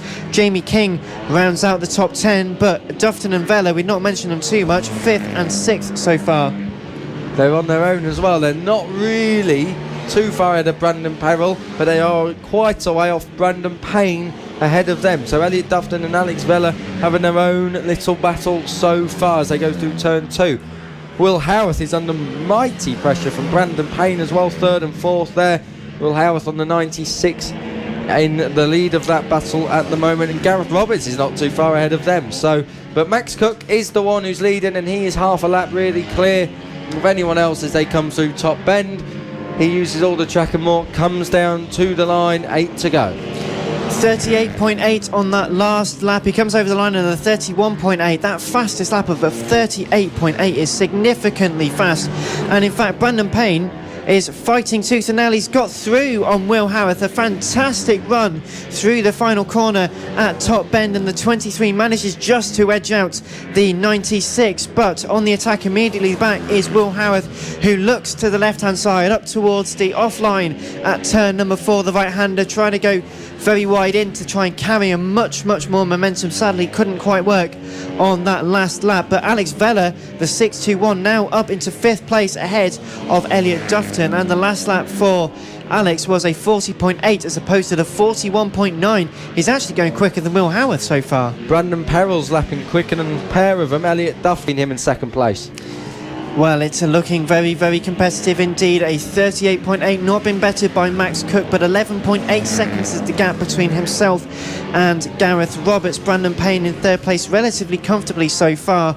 A good few seconds between himself and Will Howarth in 4th place, but that battle for 5th is what is really entertaining. Vella just holding on. He's a cork in a bottle here. Not long to round the final couple of corners though. Elliot Dufton's front end is all over the place. I've got to say, I'm surprised he's been able to hold on, but he's doing well so far. Brandon Perrell starting to line up now. Ooh, as I look at turn 2, has to think better of it. Doesn't quite make the move this time around. It's a bit of a roadblock, really, as Alex Vella is under severe pressure. We saw him under severe pressure yesterday, and he held on to it very well as Craig Walker looks down the outside of Brandon Perrell at turn 4. Has a moment himself that unseats him, just about keeps tabs on the group ahead of him though. So that battle for 5th place is starting to spice up. Now they flick through Button's corner, and Elliot Dufton's got a good run on Vella, but he just doesn't seem to be able to make that move. Doesn't seem to be able to put himself in a position to go through. Max Cook still leads. And with just half a lap left to go, a very big slide there from Max Cook, who puts the power on just a smidge too early, gets it almost high sides, luckily keeps it. You were making a joke about the Russian World Cup there, but Max Cook comes home in style to win the 2nd Extreme 200 race of the weekend, just ahead of Gareth Roberts. We'll come back to the podium in a moment. As they cross the line, such as the gap they made, the battle for 5th place looking incredible. Alex Vella is just managing to hold on as Gareth Roberts and Brandon Payne do come over the line now to become 3rd or 2nd and 3rd. Will Howarth in 4th, but the battle for 5th still not decided. It's side by side. It's just going to be Alex Vella ahead. Is it Dufton? Is it Perrell? Perrell on the line with and just down. A 0.03 of a second makes the position for 5th and 6th as someone does go down just on the warming up lap. That's how close, and unfortunately comes to blows as they slow down. Rider up and okay, picks the bike up. Not sure who that is, not going to speculate either, but the rider's up and okay. That's the main thing. What a race. Brandon Perrell picks up another position, came from 9th on the grid through to 6th. Well, 5th place there for Alex Vella. The winner is Max Cook ahead of Gareth Roberts and Brandon Payne, with Will Howarth and Alex Vella coming home 4th and 5th. Brandon Perrell just comes home ahead of Elliot Dufton and Craig Walker. In fact, the gap between Perrell and Dufton, 47 thousandths of a second. Moving into Craig Walker, who is in 8th ahead of Louis Rendell and Jamie King for the top 10. Callum Beats, the 77, in 11th ahead of Ian Jackson and Ben Pascoe, with Ryan Gaines and Blake Ansell rounding out the 15-strong field. And as we now move on to the AC40 Pros in just a few seconds' time, you are listening to exclusively live coverage of the second round of the 2018 Cool Fab Racing British Mini Bike Championships, an official partner series to the BSB and on the road to MotoGP. This is where everyone, young and old, is learning the ways of competitive mini bike racing. And up next will be the AC40 Pros, which is another fantastic race. All of the races here are fantastic races. You'd think, we're not told to say this, we just genuinely believe how exciting and how brilliant the racing is here at Cool Fab Racing.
The grid then for this race: Mason Foster on pole ahead of Johnny Garnis, Sullivan Mounsey in third place, Troy Jeffrey fourth, James Rose Jr. fifth, Luca Hopkins sixth, Kyle Payne, Harrison Desoy, Taylor Stewart Campbell, Harrison Mackay, Mikey Hardy, Clayton Edmonds, Ronnie Harris, Alfie Davidson, Alessandro Volante, Orlando Phillips, Jamie Woodcock, Caden Watson, Ben Joliffe, Ethan Sparks, Keaton Payne, Jada Howe. Start of the race is about to happen.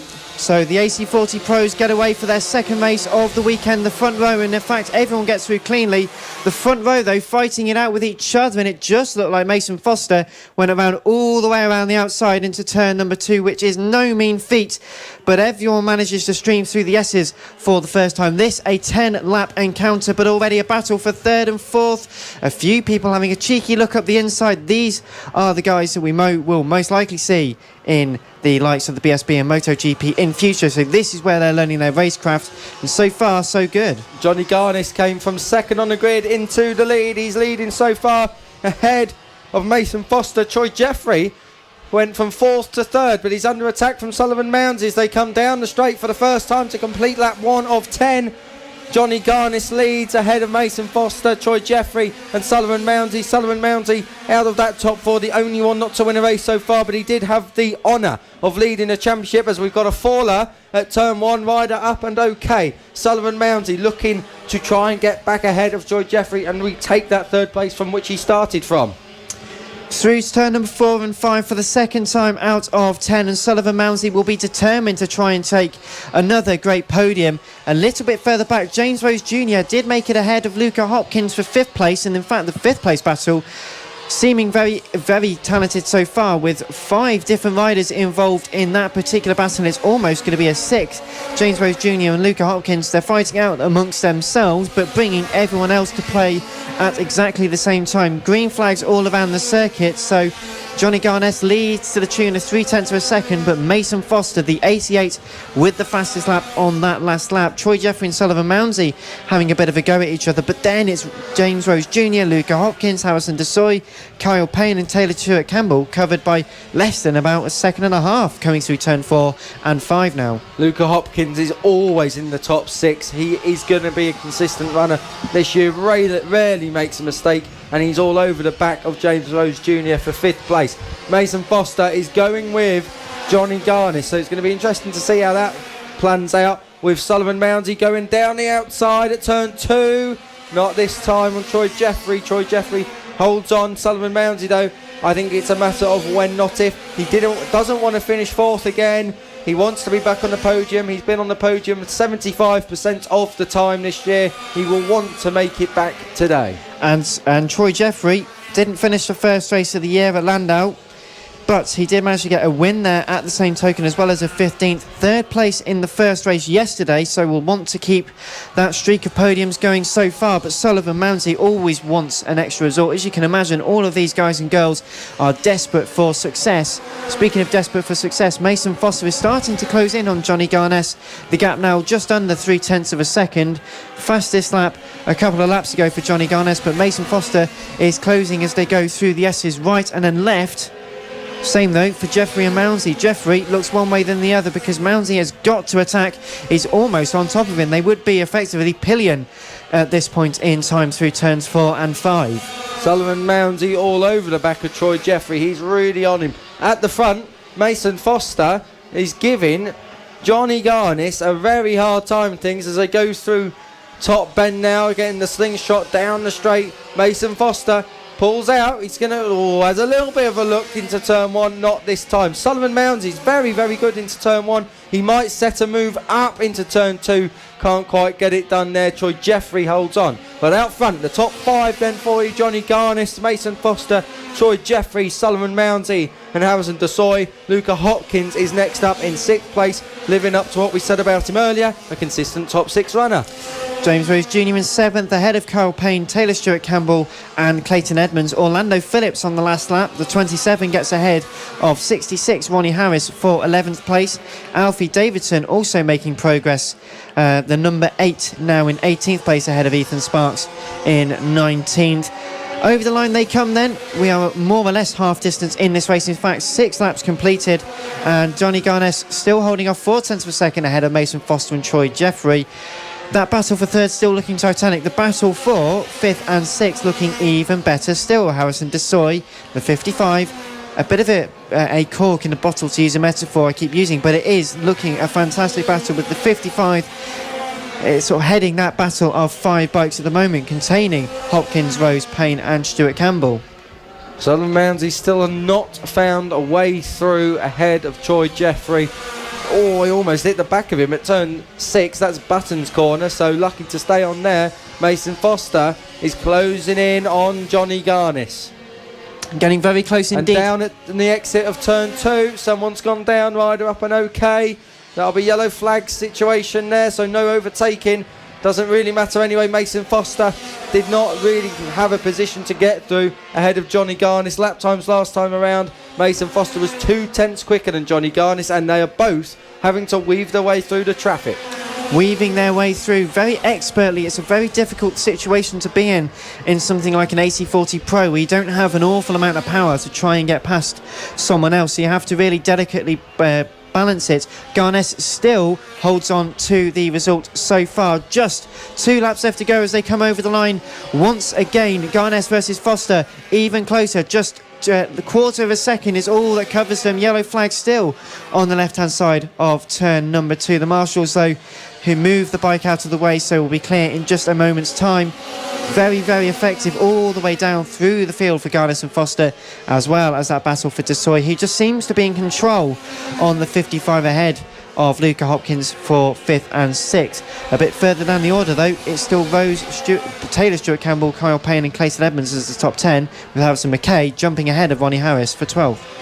Johnny Garnis, as they come through the top bend now for the penultimate time, is under big pressure here. Mason Foster's going to build and build through this lap. He's got to put himself in a position. It is now or never. The last lap is upon us. Mason Foster is looking to try and get a victory here, another victory in 2018 in the AC40 Pros. He gets a good run out of the S's, not quite looking up the inside at turn 4, not really in a place to do so. The battle for third still in honours for Troy Jeffrey at the moment. Sutherland Mounds, he's just lost a bit of ground with 2 corners to go. It's Garnet's ahead of Foster. Foster really trying to look for the move. He goes left, he goes right. They've got someone else just in front of them. Is this going to be the difference maker as they go through the right-hander, the final right-hander for the final time? They're in the toe. It's almost going to be side by side, but Johnny Garnett edges it only slightly from Mason Foster over the line on that last lap. It was a new fastest lap for Mason Foster with a 43.064. Only a quarter of a second ahead of Johnny Garnett was only a quarter of a second ahead of Mason Foster and Troy Jeffrey, with Sullivan Mounsey also very close to the back of Troy Jeffrey over the line for 5th place, and that gaggle of bikes. Harrison Desoy does keep 5th place ahead of Luca Hopkins and James Rose Jr., with Taylor Stewart Campbell and Kyle Payne just coming over the line. Further down the field, it is Clayton Evans and Orlando Phillips for 10th and 11th, with Harrison McKay and Jamie Woodcock just getting it on the last lap ahead of Ronnie Harris and Alessandro Valente. Coming over for 15th and 16th, that's 16th for Mikey Hardy ahead of Alfie Davidson and Ethan Sparks. Keaton Payne was 19th ahead of Jada Howell and Caden Watson, with Van Jolliffe only completing 1 lap. But the AC40 Pros, they really do know how to ace a session. A fantastic second race of the weekend for those guys. They will be back out at 3 o'clock later this afternoon for the third and final run of races, where you can join us live from 2 on the Cool Fab Racing websites and social media pages, as well as over on motorsport.radio for the fantastic coverage we've got of round 2 of the 2018 Cool Fab Racing British Mini Bike Championships. Big thank you to all of your comments and letting us know who you're supporting. Please do keep sending them in, because we will read out a few in just a few moments time. But out next, Kiko, it will be the AC40 rookies for their second race of the day. We will have then after that the sidecars for the second race, the mini GP50s, and then the senior mini motos, then bringing us into lunch. And we'll need a bit of a relax after this. We've had some fantastic action this morning, and it is only about to get better. It really is. I love this class. This is the proper grassroots level. On pole, Samuel Munson looking to convert it to a win. Ollie Horner lines up second on the light blue bike. Number 31, Henry McCartney, is third ahead of Warwick Brady. Ruben Bray in 5th place ahead of Charlie Huntingford in 6th place, whose dad actually races later on as well, who's called Simon. Ollie Sims is in 7th place ahead of Archie Gibbs. Greg Marshall, who joined us in the comms box yesterday, is 9th ahead of Elliot Jones. 11th is Joshua Stoddart. 12th is William Harris. 13th, Blake Wilson. And last but by no means the least, Jacob Stevenson in 14th, with the resplendent Paul Bird number 67 livery that he sports oh so very well. So we'll look out for that coming through as they go out onto their warm-up lap. Samuel Munson with his first back-to-back pole in the series. Was on pole at Llandau and is on pole again here in Clay Pigeon. Well, let's see how they all manage to progress their way through the field. This will be a 8-lap race over the course of this second race, and later on today for their third and final race. And you mentioned the Paul Bird livery. Well, of course, it's part of the fantastic association we have as the official partner series to the BSB, where we've had so many different riders, both in the British stage and the world stage now, with the Road to MotoGP coming through. And these guys and girls out there at the moment will be the next generation of talent, not just on world level and international level and British level, but all over. And as we get ready now for the start for the second race for them this weekend, and Samuel Munson from Swindon starts ahead very soon, now moving up to the grid, being slowed down, making sure they stop at the right point. Swindon seems to be throwing out a load of fast riders lately. Charlie Nesbitt, of course, who's doing the business in the CEV and in the on the world scene. He's also from Swindon as well, so maybe that must be a part of the world where fast bike riders come from. Maybe they're related, who knows. There's all sorts of weird and wonderful connections here. It's a very big family affair here at Cool Fab, and it's great to see fathers and sons, fathers and sons and brothers and all that. There's loads of different people here racing from all sizes of family. As we get ready for the start then, the AC40 rookies get ready, the right lights are on and revs are up. Patiently waiting, getting underway now. A clean start by everyone as Samuel Munson gets a good start. Ollie Horner not only moves up into second place, side by side for the lead, didn't quite manage to pull it off though, but all of a sudden got a fantastic push off the start, managed it to make the position into second then. A few bike lengths already, but through the S's for the first time, everyone through safely. Henry McCartney was the rider who got the jump on Ollie Horner. It was second place for Henry McCartney, third place at the moment is Ollie Horner, and then I think it's Warwick Brady having a look on the inside of Ollie Horner but not making it work. So Warwick Brady there in fourth, series leader Ruben Bray in fifth, but out front Samuel Munson. Samuel Munson at the moment controlling the pace ahead of Henry McCartney and Ollie Horner. The battle for second, as we see so often here today, looking very, very fighty indeed, but the battle for third so far, over the line they all go, is looking incredibly competitive as well between Horner and Warwick Brady. And Warwick also having a decent run at Clandale, 5th, a 4th and a 16th over the course of that weekend there. Didn't finish in the first race this weekend, so is definitely looking to find some more points for the board. Up towards turn number 4 for the second time, and Henry McCartney and Ollie Horner just having a little bit of a match between them. Ollie trying to find one way, then the other into the right-hander and the left-hander. Warwick Brady having another look up the inside of Ollie Horner. That time it was at turn number 5. That battle for third raging on. Series leader Ruben Bray is in 5th place, still from Southampton, so not such a bad start. He always comes good later on in the race anyway, but out front still Samuel Munson from Henry McCartney. Henry McCartney setting the fastest lap of the race, a 48.880. That is the only time we've had so far to come through in the 48 bracket. Very competitive indeed. 0.3 of a second was the gap over the line, but now he's going for a move. Just had a very, very big challenge up the right-hand side into turn 4. The right-hander and Henry McCartney got a slingshot of a run off the S's. The battle for third still raging on between Horner and Warwick Brady. Brady really trying to go elbows out, and McCartney bit between his teeth. Swindon versus Sevenoaks, so it's the battle of the South in this championship so far. The 72 and the 31. First and second, but it is not going to be that order, I expect, for much longer, because Henry really wants to win. So far 3 laps completed, we're on to lap 4, over the line and through to turns number 2, and the S's at 3 they go. So far so good for Munson, who manages to get just a bit of a better run out of turn number 2 on this lap. He definitely looks cool, calm and collected out at the front of the field. He likes to lead from the front. It sounds silly, but some riders would rather pounce later on and make sure that they kill off any attack that their opposition could gain from that. Samuel Munson leads ahead of Henry McCartney, and the gap is starting to pull out. Ruben Bray isn't making inroads either, but he's a solid 5th, not too far away from the battle for third. But he's a long way ahead of the battle for 6th, as that was Warwick Brady and Ollie Horner coming close, and Warwick Brady has made the move into 3rd place and at top end. Very rare manoeuvre to see that, and that's a quality manoeuvre at that. So into 3rd is Warwick Brady, and his lap time was more or less identical to Samuel Munson's last time around. Fastest up of the race still to Henry McCartney, of course. Those front 3 are the only riders across the whole weekend who have had a lap time set in the 48-second bracket. Maybe the slightly cooler conditions this morning, a few degrees cooler than yesterday, will be helping these bikes out there so far. But Warwick Brady up into 3rd ahead of Ollie Horner. Ruben Bray is mentioned up to 5th ahead of Charlie Huntingford and Archie Gibbs, with Greg Marshall, Ollie Sims and Elliot Jones rounding up the top 10 so far, and only 5 laps left to go as they come over the line now.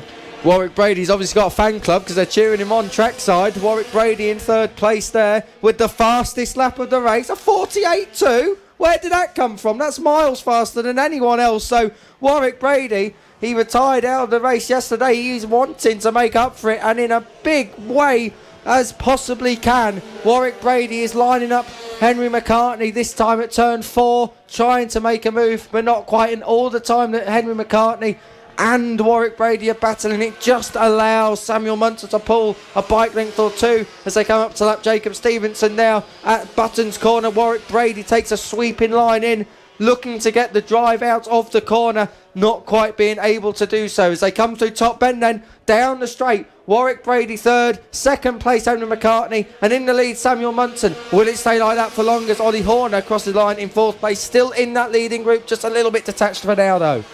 Still going quicker, almost half a second quicker Brady was compared to Munson on the last lap. Through the S's then for the 7th time, 4 laps left to run, and now all of a sudden McCartney's got a great run on Munson. He goes to the right hand side, makes the move up at turn number 4 and can get it stopped and turned in very, very strongly indeed. But now it's a 4-bike battle for the race lead. McCartney having to defend into the left hand of turn number 5. Munson's not going to be happy about that, but Warwick Brady just for a second had lost a bike length or two, so couldn't quite capitalise on the exchange for the lead. But so far McCartney ahead of Munson and Brady, who now Ollie Horner can smell the position for third. He now really wants a podium, so the 4 of them come over the line with just 3 laps left to go. A new fastest lap from Henry McCartney of 48.195. We're just getting quicker and quicker and quicker, and over 3.5 tenths of a second on the last lap the gap was. Through the S's though, that's diminished already. Henry McCartney still leads. There's some battles going on further down. It's very, very close indeed. That looks like the battle for 6th place, I think. It is. In fact, Charlie Huntingford has just managed to get ahead with Greg Marshall. Archie Gibbs drops down 2 positions on that last lap, but will make it up very easily indeed. The gap between those guys not too far at the moment as well. The current order still Huntingford ahead of Marshall, Sims and Jones, as well as Archie Gibb in the top 10. Over the line once more. And McCartney now still 3 tenths ahead of Munson, Brady and Horner. The top 4 looking very, very capable indeed as they make their way through a few other runners and riders in the race. Yep, traffic now playing a part. Samuel Munson looking to take his first win in this class since the first race of the year, but I think Warwick Brady has pounced. I think Warwick Brady may well have gone through there as we look through all the traffic. It's a huge gaggle trying to come through. It's definitely still Henry McCartney in the lead. Warwick Brady on the outside. Yes, he has. Warwick Brady has moved through into second, and he's right on the leader's case. Was on the white line there, dear oh dear, as they come through turn 6. Through Button's corner down to top bend. We have just a lap and a bit to go. Moment there in the lead for Henry McCartney. Warwick Brady's taking him on side by side across the line. The last lap is starting. Warwick Brady will be looking to take a win here as Henry McCartney just slows down and bunches him up. It's those 2 now. They have broken clear. Ollie Horner in third ahead of Samuel Munson, who has gone from 1st to 4th in just 2 laps. Well, a fantastic gap. There we go. That's what happens when you bide your time through to turn number 4 for the final time. It's going to be a very difficult challenge for Brady, maybe, to try and take a position. They've got just 3 corners left to go. A few other runners and riders who could seem to make it a bit more challenging for them as McCartney has to lift off. He's just waiting behind them. 1 corner left to go. Warwick Brady's going to use this as the advantage. They go around the outside. He goes around the outside to take the gap on the final corner of the final lap. Warwick Brady to take a great opportunistic victory ahead of Henry McCartney. It was just 2 tenths of a second as they came over the line ahead of Ollie Horner and Samuel Munson, who led for so long in that race and could well be gutted. In fact, Ollie Horner comes ahead over Ruben Bray. Samuel Munson due to be in 5th ahead of Charlie Huntingford and Greg Marshall. Everyone just making their way through now, but a fantastic last lap move that's really using the other people in the race when there's no blue flags. As there's no blue flags here, you've just got to think with your head and make a fantastic move, and that is what Warwick Brady did. Warwick Brady, yeah, you still have to make that great move to use the back markers. You still have to have so much confidence to be able to do so, and he did just that, timing it just perfect so that Henry McCartney could not snap back. Warwick Brady then becomes the 4th different winner in the AC40 Rookies class out of 4 races. Out of 5 races, I should say. What about that? Well, a fantastic result there. Warwick Brady, the winner, ahead of Henry McCartney and Ollie Horner, with Ruben Bray and Samuel Munson, the top 5 ahead of Charlie Huntingford and Greg Marshall. Ollie Sims, Elliot Jones and William Harris round out the top 10, with Blake Wilson, Joshua Stoddart, Jacob Stevenson and Archie Gibbs rounding out the 14-strong running order for that one. So up next, we will be going to the Mini F1 sidecars for the third last race before lunch. We've just got that, the Mini GP50s and the Senior Mini Motos to enjoy. And this is live coverage of round 2 of the 2018 Cool Fab Racing British Mini Bike Championships. The road to MotoGP and the official partner series to the BSB. Cool Fab Racing.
Now though, it is time for the second Mini F1 sidecar of the race of the weekend, and once again Mick Williams will be starting on pole position, but Kiko Giles has got the full grid. I have indeed, and unsurprisingly Mick Williams is on pole position ahead of Mick Lee. It's an all Mick front row. Adrian Ems is third ahead of Mark Parker.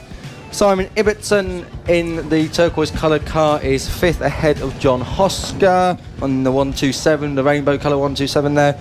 Paul Quarter Senior, I don't see out on circuit, so he does not occupy 7th, but Ross Morgan, newcomers to the series, in 8th. We get ready for a start. The revs are ready, raring to go. The red light is on. Everyone is tentatively waiting for the start. 26 versus 44, and it's almost a stall for Mick Williams off the line, but he does manage to get it going with accompanying passenger and into the lead of the race. For a second now, I thought the 44 had made a blast of a start and grabbed the lead, but Mick Williams just managing to recover it. So Mick Lee into second place ahead of Adrian Ems, much like it was for some of yesterday's race. A little bit further back, side by side, couldn't quite see who that was. I believe that was the 127 and John Hosker trying to have a go. Currently sat in 4th place, which is just what we like to see, ahead of the rest of the streaming pack through the final 2 turns for the first time out of 6. And Mick Williams, as often we see, having a very competitive run so far. He's well out in front ahead of Mick Lee so far, but 4th place is John Hosker. Now, he started 6th. However, down into 5th place is Mark Parker. And we've got Simon Ibbotson running wide at turn 1. He goes doing the lawn there that's been cut enough already today. So Simon Ibbotson just taking a bit of a wide line now, and he's all over the place. He's on the curb now as the exit turn 3. So Simon Ibbotson just finding it a bit hard to stay on the island. Maybe struggling a bit with understeer on cold tyres. You don't get a lot of chance to warm them up even on one full formation lap. And with 5 laps left to go, Mick Williams really got the bit between his teeth. The battle for 4th place looking fantastic between John Hosker and Mark Parker. 127 versus 230. And as they stream their way now, moving their way very nicely through to the final couple of corners. Top bend, the right-hander. John Hosker maintains the position just for now, but Simon Ibbotson is getting challenged just a little bit by Paul Quarters as well. So everyone enjoying a great battle so far. 2 laps completed, 4 laps to go. Mick Williams doing well, and John Hosker, who's in 4th place, just misses out. Had a very poor run through the S's, just grabbed another bit of understeer, and Mark Parker does not need the door opening for him twice, although couldn't quite get it stopped on the apex at turn number 4. The right-hander runs around the outside to keep the position though, so great attacking and defensive stuff there from Mark Parker and Passenger on the 230. John Hosker then demoted to 5th place, and he's been dropped already by Mark Parker. As Mick Williams and Mick Lee come across the line, and there's the gap's up to 4.8 seconds. Mick Williams has got this one sewn up and in the bag. Adrian Ems, interestingly, was 0.2 of a second quicker than Mick Lee ahead of him, and the gap is just 1.4, so keep your eyes on that. It may well be a hell of a battle for 2nd place. Starting to close in, and as you say, Williams ahead of Lee and Ems, the top 3. Mark Parker leading John Hosker for 4th and 5th, ahead of Simon Ibbotson and Paul Quarters Senior, with Russ Morgan, the pairing from Cardiff, doing quite well down in 8th so far. Good to see another entry to the series for this weekend. A returning entry even. They've just been lapped by Mick Williams across the line. Mick Williams with a 46.5. Mick Lee with a 46.5 likewise. So Mick Lee actually a little, well, nearly as quick as Mick Williams last time around. Adrian Ems in there as well as the battle for 5th place between John Hosker, Simon Ibbotson up the inside. That'll do. Pushes his contact there. He pushed through at turn 2 and doing the same thing. It's the 25 of Paul Quarters Senior's barging his way through ahead of John Hosker, and that has cost the blue team just a little bit of time there as they come through, as there's a sidecar pulling off in the distance. That looks like it may well be Russ Morgan, the colours. They've parked it at turn 4. So a very interesting move there from John Hosker. It was 3 almost side by side going down and over the start finish line. Just left the door open for Simon Ibbotson to force his way through. A little nudge just to warn that I was there, and then Paul Quarters really didn't need asking twice. But now the pair of them are going side by side, Ibbotson and Quarters. The 25 of Quarters does get through somehow on the exit of the right-hander, so Quarters up into 5th place ahead of Ibbotson and now Hosker. So 25, 46 and 127, almost a complete reverse of how it was even a lap ago. Simon Ibbotson looks to be struggling to pull that sidecar down to an apex at turn 2. He's losing so much time there, and just gives himself so much more work to do throughout the rest of this lap. But in 4th place then, Mark Parker, then it's Paul Quarters Senior, then it's Simon Ibbotson, and then it's John Hosker with Russ Morgan out of the race so far at turn 4.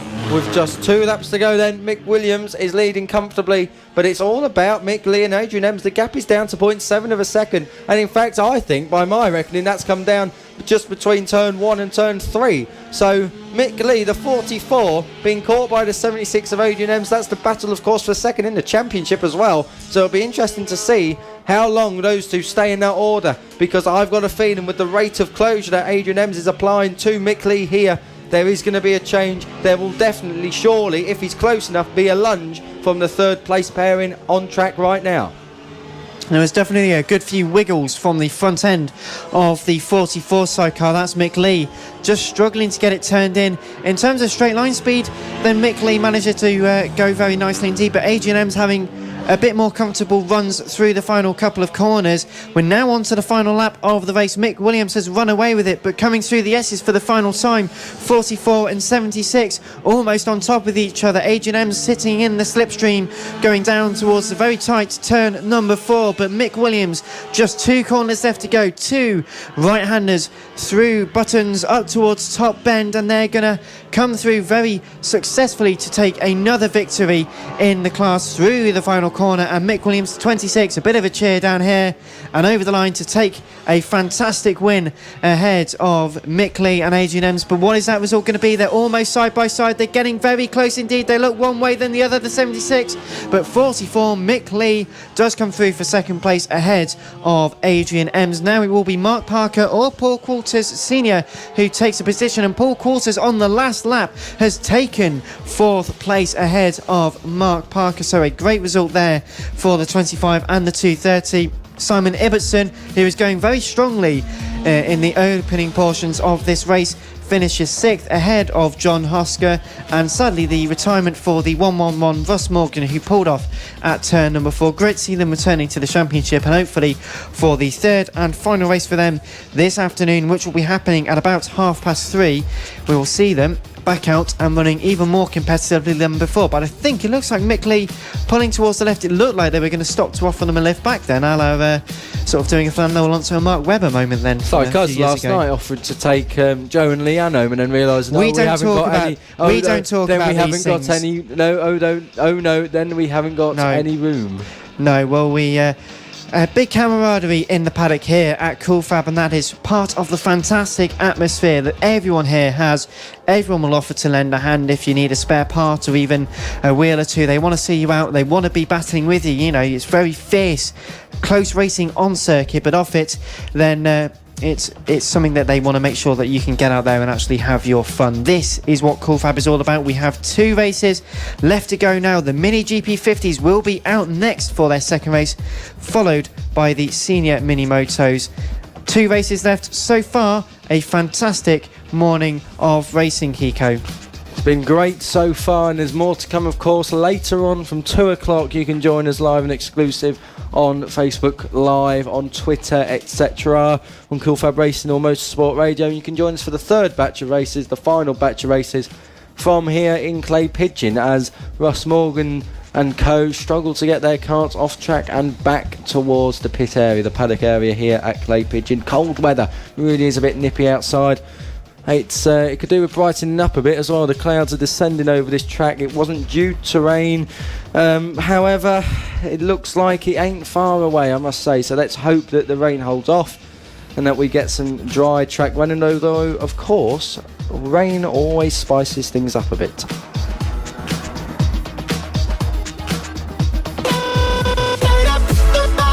The road to MotoGP. This is Cool Fab Racing from Clay Pigeon Raceway. So the Mini GP50s heading onto the dummy grid just to get into the correct formation. They enjoyed a very dramatic race yesterday, as did everyone else. But Kiko Giles with the grid and how they will line up for race 2 this weekend here at Clay Pigeon. Casey O'Gorman on pole, that's his full name, not his starting position, because we say it so many times. Mason Johnson joins him on the front row. Josh Bannister third, look out for him off the start. And Eddie O'Shea has impressed me so much this year. He is up there in 4th. 5th place Thomas Gomez, who took the battle to Casey O'Gorman in the closing stages yesterday. 6th place Emmanuel Brinton, Ollie Walker 7th, James Cook 8th. 9th place is the 29 of Lucas Brown, with Dylan Miller in 10th, James Rose Jr. in 11th. 12th is Lewis Jones. 13th Harrison Crosby, 14th Harrison 14th place Alfie Davidson, 15th Ryan Hitchcock, 16th Tyler Watson, and Cameron Sewell at the rear of the grid. We are just about to get onto the green flag lap. In fact, we go onto it now. Everyone just doing a bit of a practice start to make sure they've got their clutches finely tuned. They know where the biting point is and how to get the best start from this session. So we have just this, the Mini GP50 second race, and the Senior Mini Motos to bring us up towards lunch. We will then be back at 2 o'clock for the third and final set of races from Clay Pigeon, including the LC40 Elites kicking us off at 2 o'clock, with the Pit Bike 140 and Moto teams following, the Mini GP70s, then the Extreme 200s, the AC40 Pros, and then Rookies. Sidecars once again, the Mini GP50s for their final race at 3:45, and then the final race, hopefully, touch wood, at about 4 o'clock for the Senior Mini Motos. But we are getting ready for a start. The bikes returning to the grid for the second Mini GP50 race here at Clay Pigeon. Mason Johnson has been performing very well over the course of the start of the GP50 season, and hopefully we'll be looking for another great result, because that was a great battle from them yesterday, and Thomas Gomez also getting really well involved. A fantastic race yesterday.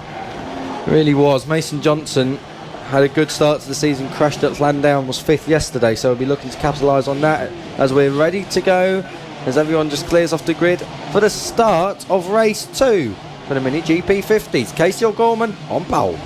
Casey O'Gorman gets ready. The revs start to rise. 8:08 and 7 on the front row of the grid. Who is going to get the best start? Revs are up. Casey O'Gorman, great start. The number 2 though, Josh Bannister, really could not get the bike going, unfortunately, so drops back a few positions. Definitely will be someone who makes up more positions throughout the course of the race, but for the time being it is O'Gorman ahead of Mason Johnson, ahead of Amel Brinton, up towards turn 4 for the first time, getting very tight indeed. Geeko. Casey O'Gorman leads. Josh Bannister just making his traditional Horlicks at the start, but he will come through. I'm fairly sure that he's got great race pace as young Josh. Casey O'Gorman out front from Mason Johnson. Emmanuel Brinton, it was Thomas Gomez who got it a little bit aviated off the line there, cost himself a little bit of time. Looking back to see where he is, looks like it's 4th for him, the number 98, but out front Casey O'Gorman, Mason Johnson, and it is in 3rd place Emmanuel Brinton, with Thomas Gomez 4th. 2nd place Emmanuel Brinton as he goes through into 2nd ahead of Mason Johnson at turn 2. A great move, using the right hand line to perfection on the transition from turns 1 up towards turn 2, up to 2nd, unleashed, and already closed just a few bike lengths on Casey O'Gorman. So Emmanuel Brinton bit between his teeth through turn number 5 for the 2nd time out of 14. This another 14 lap encounter. A little bit further back we've got a great battle for 3rd onwards, and we've also got a great battle which looks like sort of 6th and 7th place as well. So there is action all around the circuit here at Clay Pigeon. Lap 3. Josh Bannister just got pushed off track there into top bend as he's fighting his way back through the field. There he goes into, that looks to me like 10th place, is it? 12th place for Josh Bannister, so he dropped down a couple of positions, but Ollie Walker on the inside makes a move there on Lucas Brown, so he's through. The number 48 ahead of 29, so Ollie Walker gets Lucas Brown for 8th place, but out front Casey O'Gorman starting to stretch away, but Emmanuel Brinton is interestingly sticking with him, kind of. He's not lost too much ground, but he isn't really close either. Thomas Gomez is 3rd. Mason Johnson being pushed back early on in this race has dropped well down the order to 6th now, as Eddie O'Shea is into 4th, looking at 3rd at turn 2 but can't get it done. Eddie O'Shea, as mentioned a few times, has really started to impress in the GP50 category, making their way through the S's, the right and then the left, through onto the back straight and up towards turn number 4. And as someone has stopped. Lucas Brown is off and out of this race. He's not crashed, he's pulled over. So Lucas Brown then out of the race, the number 29. So unfortunately won't get a chance to do a Control-Alt-Delete and get it restarted. But Casey O'Gorman just looking over his right shoulder.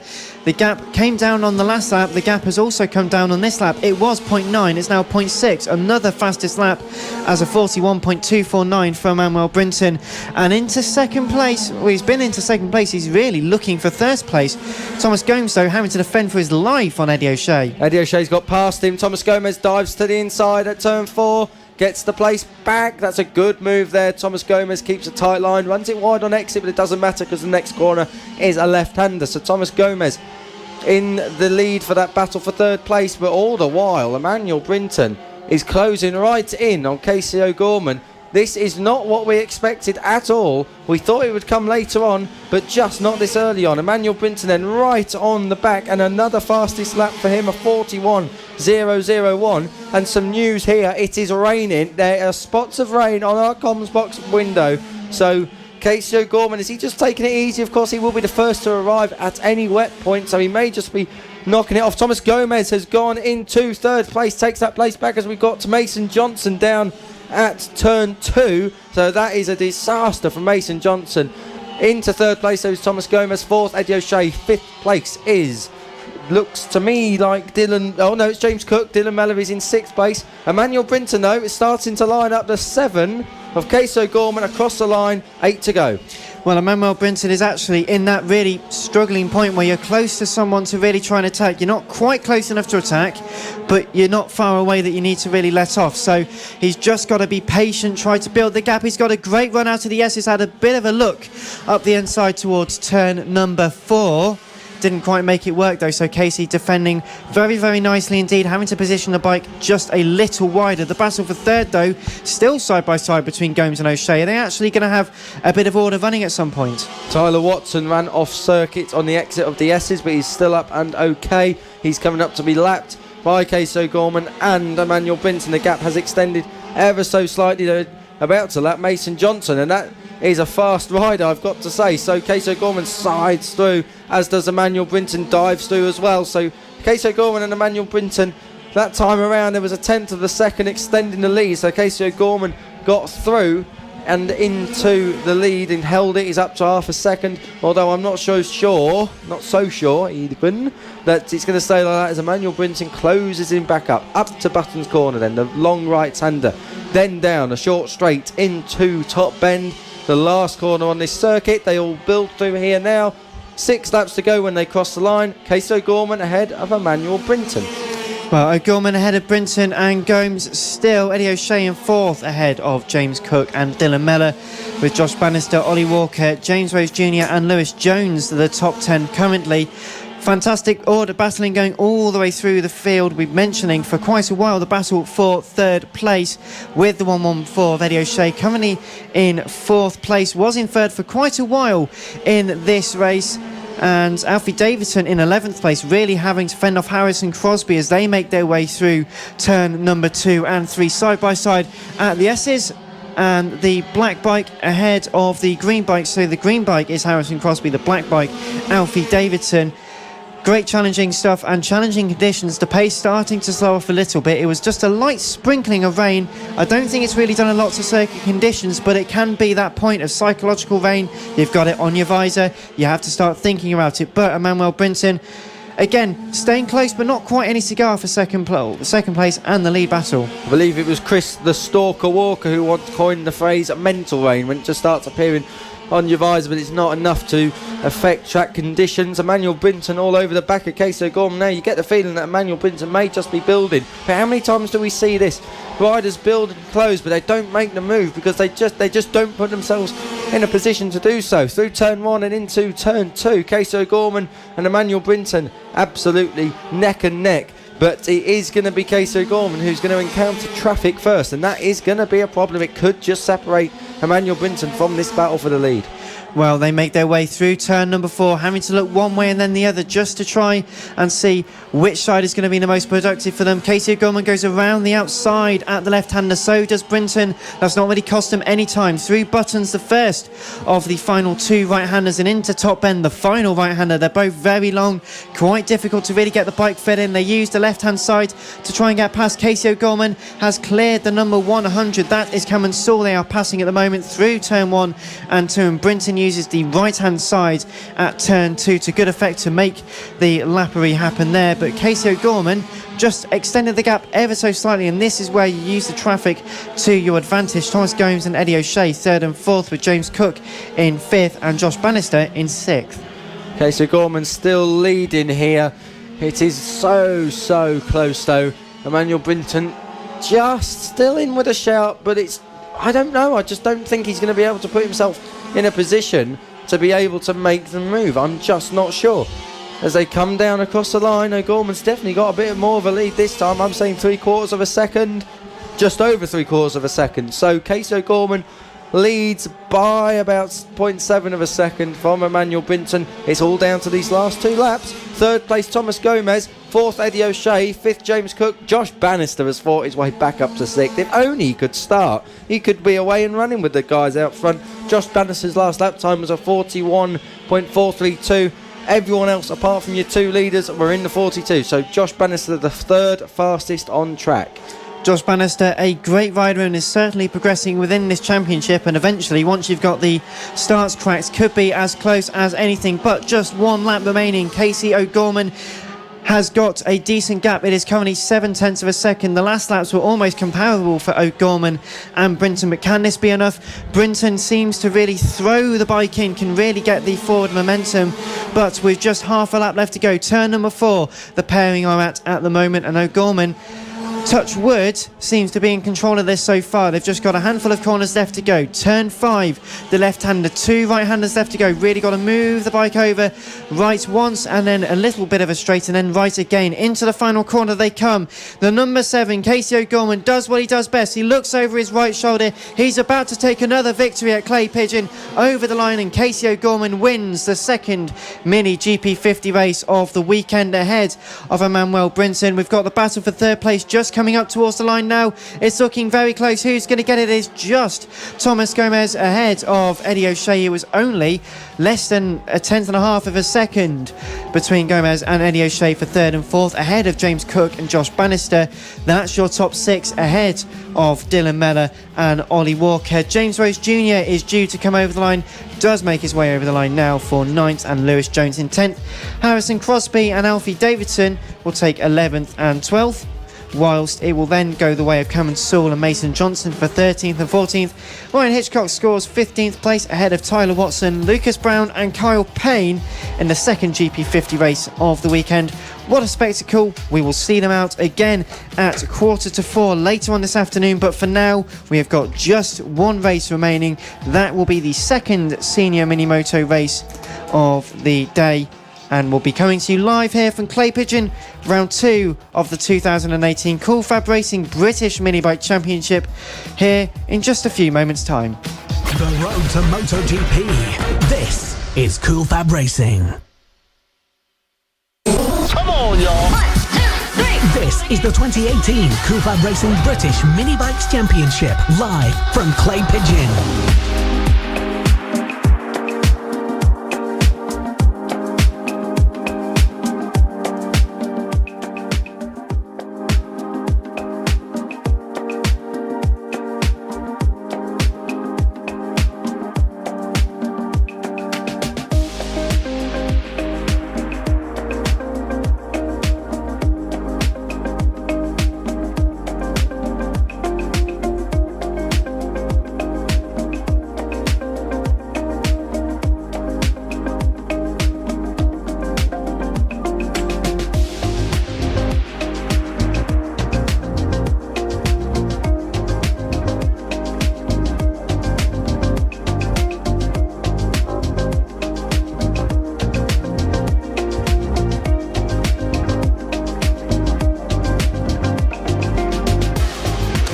The senior mini motos are now arriving onto the grid for their second race of the weekend, the final one before lunchtime, and well, it was a fantastic race yesterday.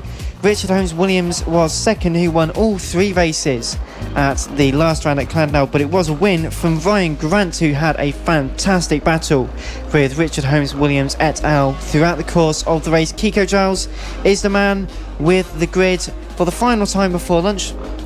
Richard Holmes Williams then, I got on pole position, but it doesn't look like that's where he's occupied. Ryan Grant is second on our grid, Will Howard third, fourth Mark Payne, fifth Marco Pandolfo, then it's Brandon Payne.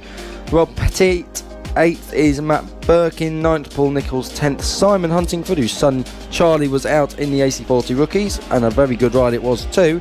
Nick Bennett makes a return to the series in 11th, with Chris Yeomans 12th and Ross Michael 13th. We're going to have a look at this start line when they come around, just to see if Richard Holmes Williams is on pole position. Didn't look like he was to me. It was a great scrap between Ryan Grant and Richard Holmes Williams over the course of yesterday's race. Are you expecting the same, Kiko? I think we'll see Richard Holmes Williams definitely be up the front in some capacity. The lap times in qualifying are quite close, about 3 tenths and a half separating them. They were the only 2 riders in the 43, so it may well be a battle between 2, although yesterday it was a thrilling race for the first few laps. We had a leading group of 7, so we'll wait and see. The 16 has pulled up on pole, so Ryan Grant and Richard Holmes-Williams look like they may have swapped places. But in fact, Richard Holmes-Williams has crashed it. He's at top bend. He's trying to start his bike again. This race may well start without him. This is a disaster for your series leader. So Ryan Grant stays alone on the front row of the grid for the second senior mini-moto race of the weekend. Lights are out now, and Ryan Grant, well, it was a clean enough start, but from the second row, both managed to get a good leap almost into second and third place. They do manage to get those positions, but Ryan Grant, for the time being, remains in the lead of the race, having to hand off the advances of a few other people. Will Howarth definitely in there. Mark Payne also trying to make a few positions on the start of the race. Richard Holmes-Williams just pulled off, sadly, to the left-hand side of the final corner, dragging it back to the pit lane, so couldn't quite get it started. So unfortunately, this will be a DNF for our series leader, but everyone else means they can grab a few more points to catch up towards him, up towards the final corner for the first time out of 8. And Ryan Grant a leader, but he's not exactly got a big gap. A few bike lengths, but that is all, Kiko. There's a 30-point lead in the championship that was Richard Holmes-Williams had before the start of this race, and that will come down if Ryan Grant wins. If he wins, then it will be a 5-point gap, so that's how much it can come down. Brandon Payne with the fastest lap of the race so far, but it's purely academic at this early stage.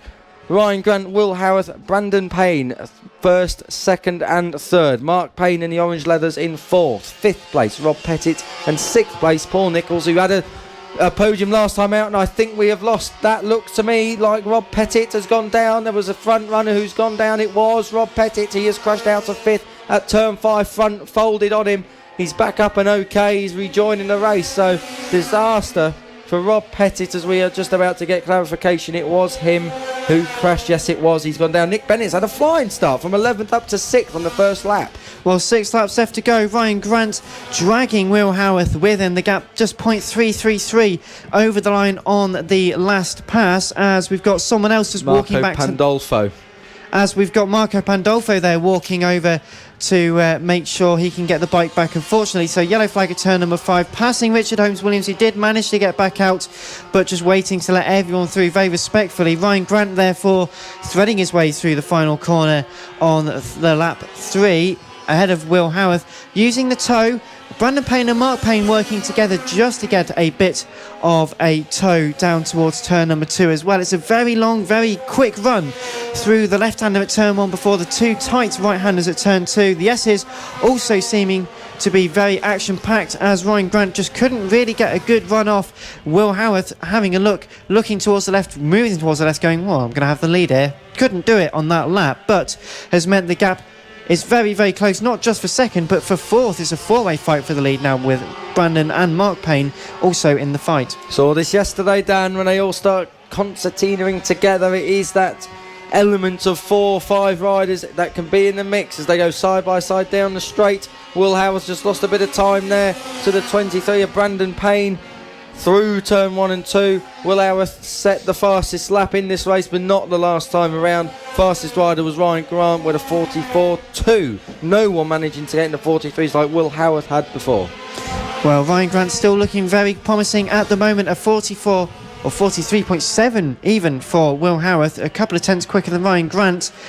But the times are one thing, but the racing certainly is another, and Will Howarth very, very close to the back of Ryan Grant, using just a few inches away. So too are Brandon and Mark Payne, just really having to ebb their way, trying to get as close as they can, side by side between our 2 leaders, Grant and Howarth, over the line. Grant getting a much better exit off the final corner for now. So 4 or 5 laps now completed, 5 laps left to go.